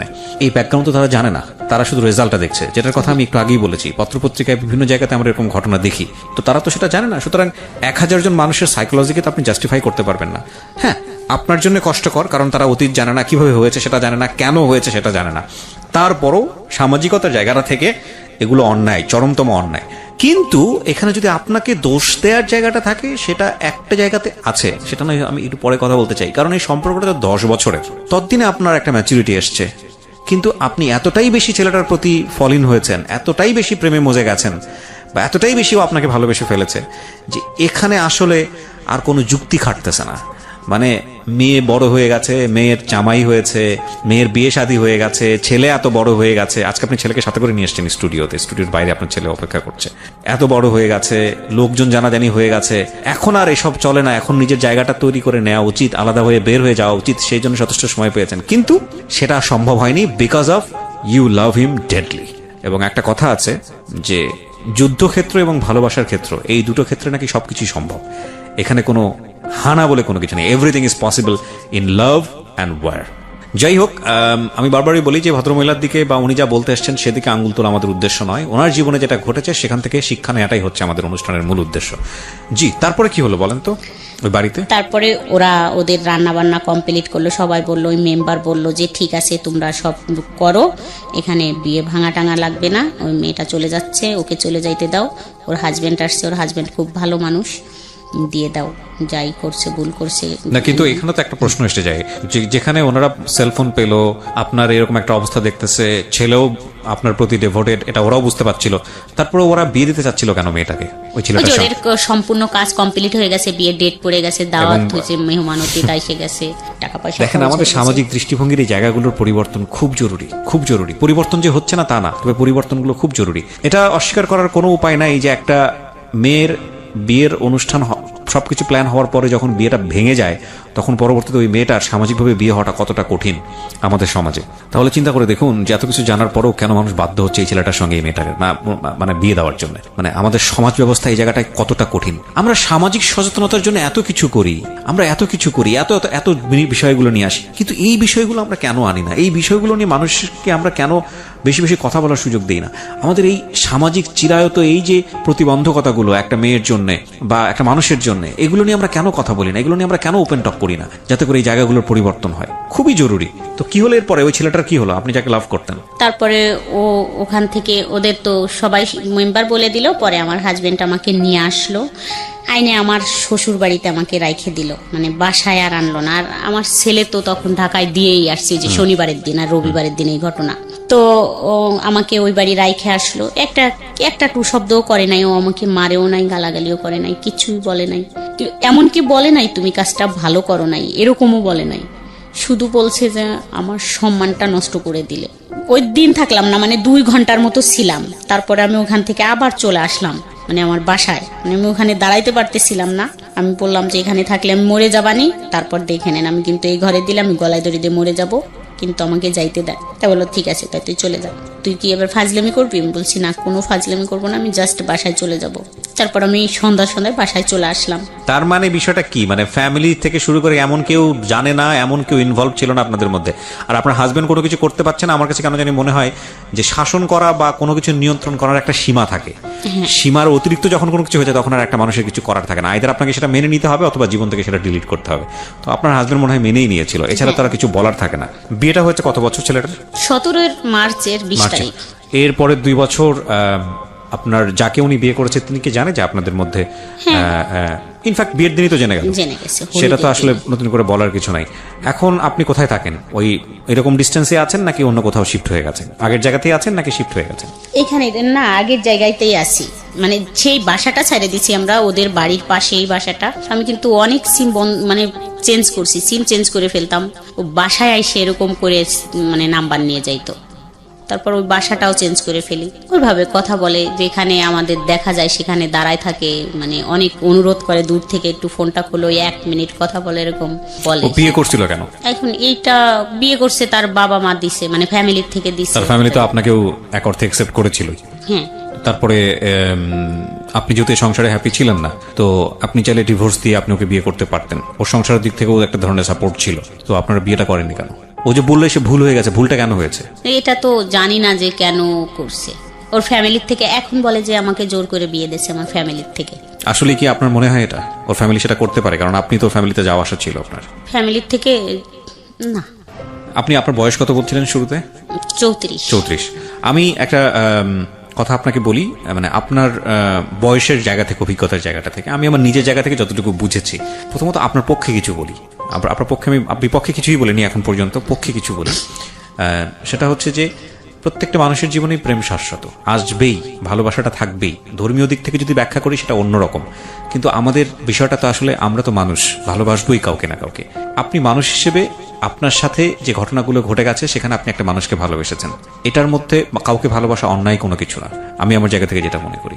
কিন্তু একটা বিষয় হচ্ছে কি, মানে গাছে আমি গাছের বীজ রোপণ করলাম, সে গাছটা বড় হবে, তারপরে সে গাছটার পরিচর্যার ব্যাপার আছে, তারপরে সেই গাছটাতে ফল আসবে, তারপরে সেখান থেকে বীজ হবে, সেখানে আবার নতুন একটা গাছ হবে, তাই না? এটাই তো নিয়ম, প্রাকৃতিকভাবে এটাই নিয়ম। কিন্তু বিষয় হয়ে গেছে এরকম যে আপনার জীবনটা এরকম যে বীজ রোপণ হয়েছে, তার 3 দিন পরে আপনার গাছে ফল ধরেছে, এরকম একটা বিষয়। মানে আপনার জীবনের সময় পরিক্রমা এটা। কিছু জিনিস আপনি জীবনে বুঝেননি, তার আগেই বাচ্চা কাচ্চার মা হয়ে গেছেন। প্রেমের আগেই বিয়ে, বিয়ের পরে বিয়ে বুঝতে না বুঝতেই, একটা মানুষ বুঝতে না বুঝতেই, একটা মানুষ, একটা পুরুষ মানুষ কি, একটা স্বামী কি, সেটা বুঝতে না বুঝতেই আপনি বাচ্চা কাচ্চার মা হয়ে গেছেন। এখন এই ঘটনাগুলোর প্রেক্ষাপটে আপনার যদি জীবনের যে প্রেমটা, সেটাকে যদি কেউ আলোচনা করে, তাহলে আপনার ফিলিংসটা কেউ বুঝতে পারবে না। যে এই মহিলার 2টা বাচ্চা আছে, এই মহিলার একটা সংসার ছিল, এগুলা থুয়ে সে আরেকটা অবিবাহিত ছেলের সঙ্গে এইসব ঘটনা ঘটিয়ে বেড়াচ্ছে। আমাদের সমাজটা এরকমই। কিন্তু এগুলো বাদ দিয়ে যদি আপনার বয়সটাকে চিন্তা করে, এগুলো বাদ দিয়ে আপনি কোন পরিবেশে বড় হয়ে একটা মানুষের প্রতি ফলিন হয়েছেন সেটাকে যদি চিন্তা করে, তাহলে আপনার প্রতি মানুষের একটা অন্য ধরনের সিম্প্যাথি গ্রো করবে। এখন কথা হচ্ছে, আমরা তো চাইলেই আমাদের সমাজটাকে অস্বীকার করতে পারি না, আমরা তো চাইলেই আমাদের পরিবারটাকে অস্বীকার করতে পারি না। কিছু জিনিস মানুষ দুনিয়াতে পায়, কিছু জিনিস মানুষ দুনিয়াতে পায় না। তো সেই জায়গাটা থেকে আপনার যদি স্যাক্রিফাইসের বিষয়টা প্রশ্ন আসে, বা আপনার দিকে যদি এইভাবে বিষয়টা বলে কেউ যে না, বুঝলাম আপনি ক্লাস 7-এ পড়ুয়া বয়স, 16, 13, 14 বছরে আপনি ওটা বুঝতে পারেননি, কিন্তু রাইট নাও আপনি 34, আপনি এখনো যখন গল্পটা বলতেছেন তার জন্য টপ টপ করে আপনার চোখের পানি পড়তেছে। এইটা তো বেমানান, এইটা তো অন্যায়। এই জায়গাটায় যদি কেউ আপনাকে প্রশ্ন করে, তাহলে এই প্রশ্নটা অযৌক্তিক হবে না। তো আমাদের প্রত্যেকেরই জীবনই না, মানে কোনো না কোনো দিক থেকে অপূর্ণ। আপনি মনে করে নেন যে আপনি যে কাজটা করছেন, যেটা হয়েছে, এটা আপনার জন্য ছিল না, এটা একটা ট্রায়াল লাইফ ছিল, এবং এটা আপনার অপূর্ণতায় থাকবে। কিন্তু এত কিছুর মধ্যেও আল্লাহ কিন্তু আপনার সেফ সাইড অনেক কিছু রেখেছে, বিশেষ করে আপনার ছেলে মেয়ে এবং বিশেষ করে আপনার হাজব্যান্ড। যাই কিছু হোক না কেন, এই মানুষটা আপনাকে সাপোর্ট দিয়েছে, একটা পর্যায়ে এসে সাপোর্ট দিয়েছে, নইলে 20 বছর আপনার সঙ্গে থাকার কথা না, যত দুর্বলতায় থাকুক না কেন। আমার মনে হয় যে এখানে আপনার নিজেকে এখন অনেক বেশি শুধরে নিয়ে সামনের দিনগুলো দেখা উচিত। ও তো ওইখানে সুখী নাই আর। এই ছেলে ও আমাকে দেখেন কিভাবে ব্ল্যাকমেইল করে চলছে এখন, এটাই আমি বলতে আসছি।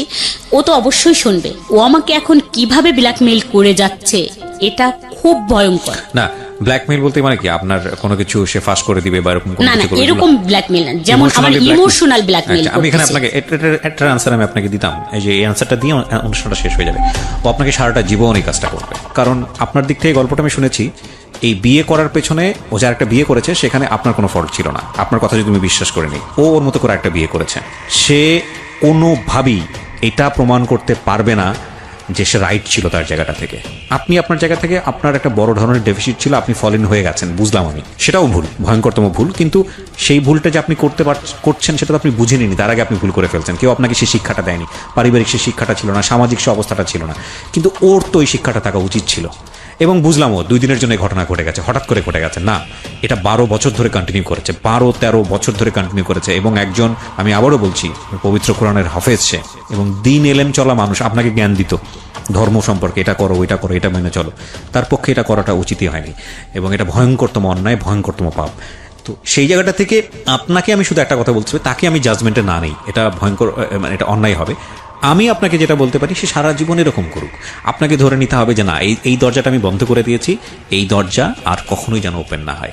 কারণ এই দরজা যদি ওপেন হয়, এই দরজা একদম জাহান্নাম, এবং এই দরজা মানেই হচ্ছে যে অশান্তি অশান্তি অশান্তি আর অশান্তি। শেষ বেলায় এসে যারা শুনলেন তাদের উদ্দেশ্যে একটা কথাই বলতে চাই, আমি অনেক কথা বলে ফেলেছি আজকে, প্রয়োজন ছিল বলেই, যে কেউই আসলে খারাপ না, আমাদেরকে পরিস্থিতি বাধ্য করে খারাপ হওয়ার জন্য। আর সবসময় একটা কথা মনে রাখবেন, আপনি যার দিকে আঙ্গুল তুলছেন, যাকে আপনি খারাপ বলছেন, যাকে আপনি একদিনের জন্য কষ্ট দিচ্ছেন, এমনও তো হতে পারে তার বিশেষ কোনো গুণ আল্লাহর কাছে এত প্রিয় যে আল্লাহ তাকে ক্ষমা করে রেখেছেন বা আল্লাহ তাকে ক্ষমা করবেন। সুতরাং এই বিষয়গুলো আমরা না করি, কারণ আমরা তো জানি না যাকে আমি খারাপ বলছি বা যাকে আমি কষ্ট দিচ্ছি এমনও তো হতে পারে কালকের দিনটা আমার জন্য তার চেয়েও ভয়ঙ্কর রকমের কষ্টের। আর ওই সেদিন এক ফ্রেন্ডের সঙ্গে গল্প করছিলাম যে কোনো অপরচুনিটি আসলে তার জন্য না, যে কোনো অপরচুনিটি মানে আমার ক্ষেত্রে যে কোনো অপরচুনিটি আসলে আমার জন্যই। যেমন ধরেন একজন ভিক্ষুক মানুষ, সে যদি এসে আপনার কাছে হাত পাতে, আপনি যদি মনে করেন যে ভিক্ষুককে 10 টাকা দেওয়া মানে হচ্ছে ভিক্ষুককে হেল্প করা, দ্যাট ইজ অ্যাকচুয়ালি রং। কারণ ওই 10 টাকা দেওয়া মানে আপনি নিজেকে হেল্প করলেন, ইফ ইউ বিলিভ রিলিজিয়ান।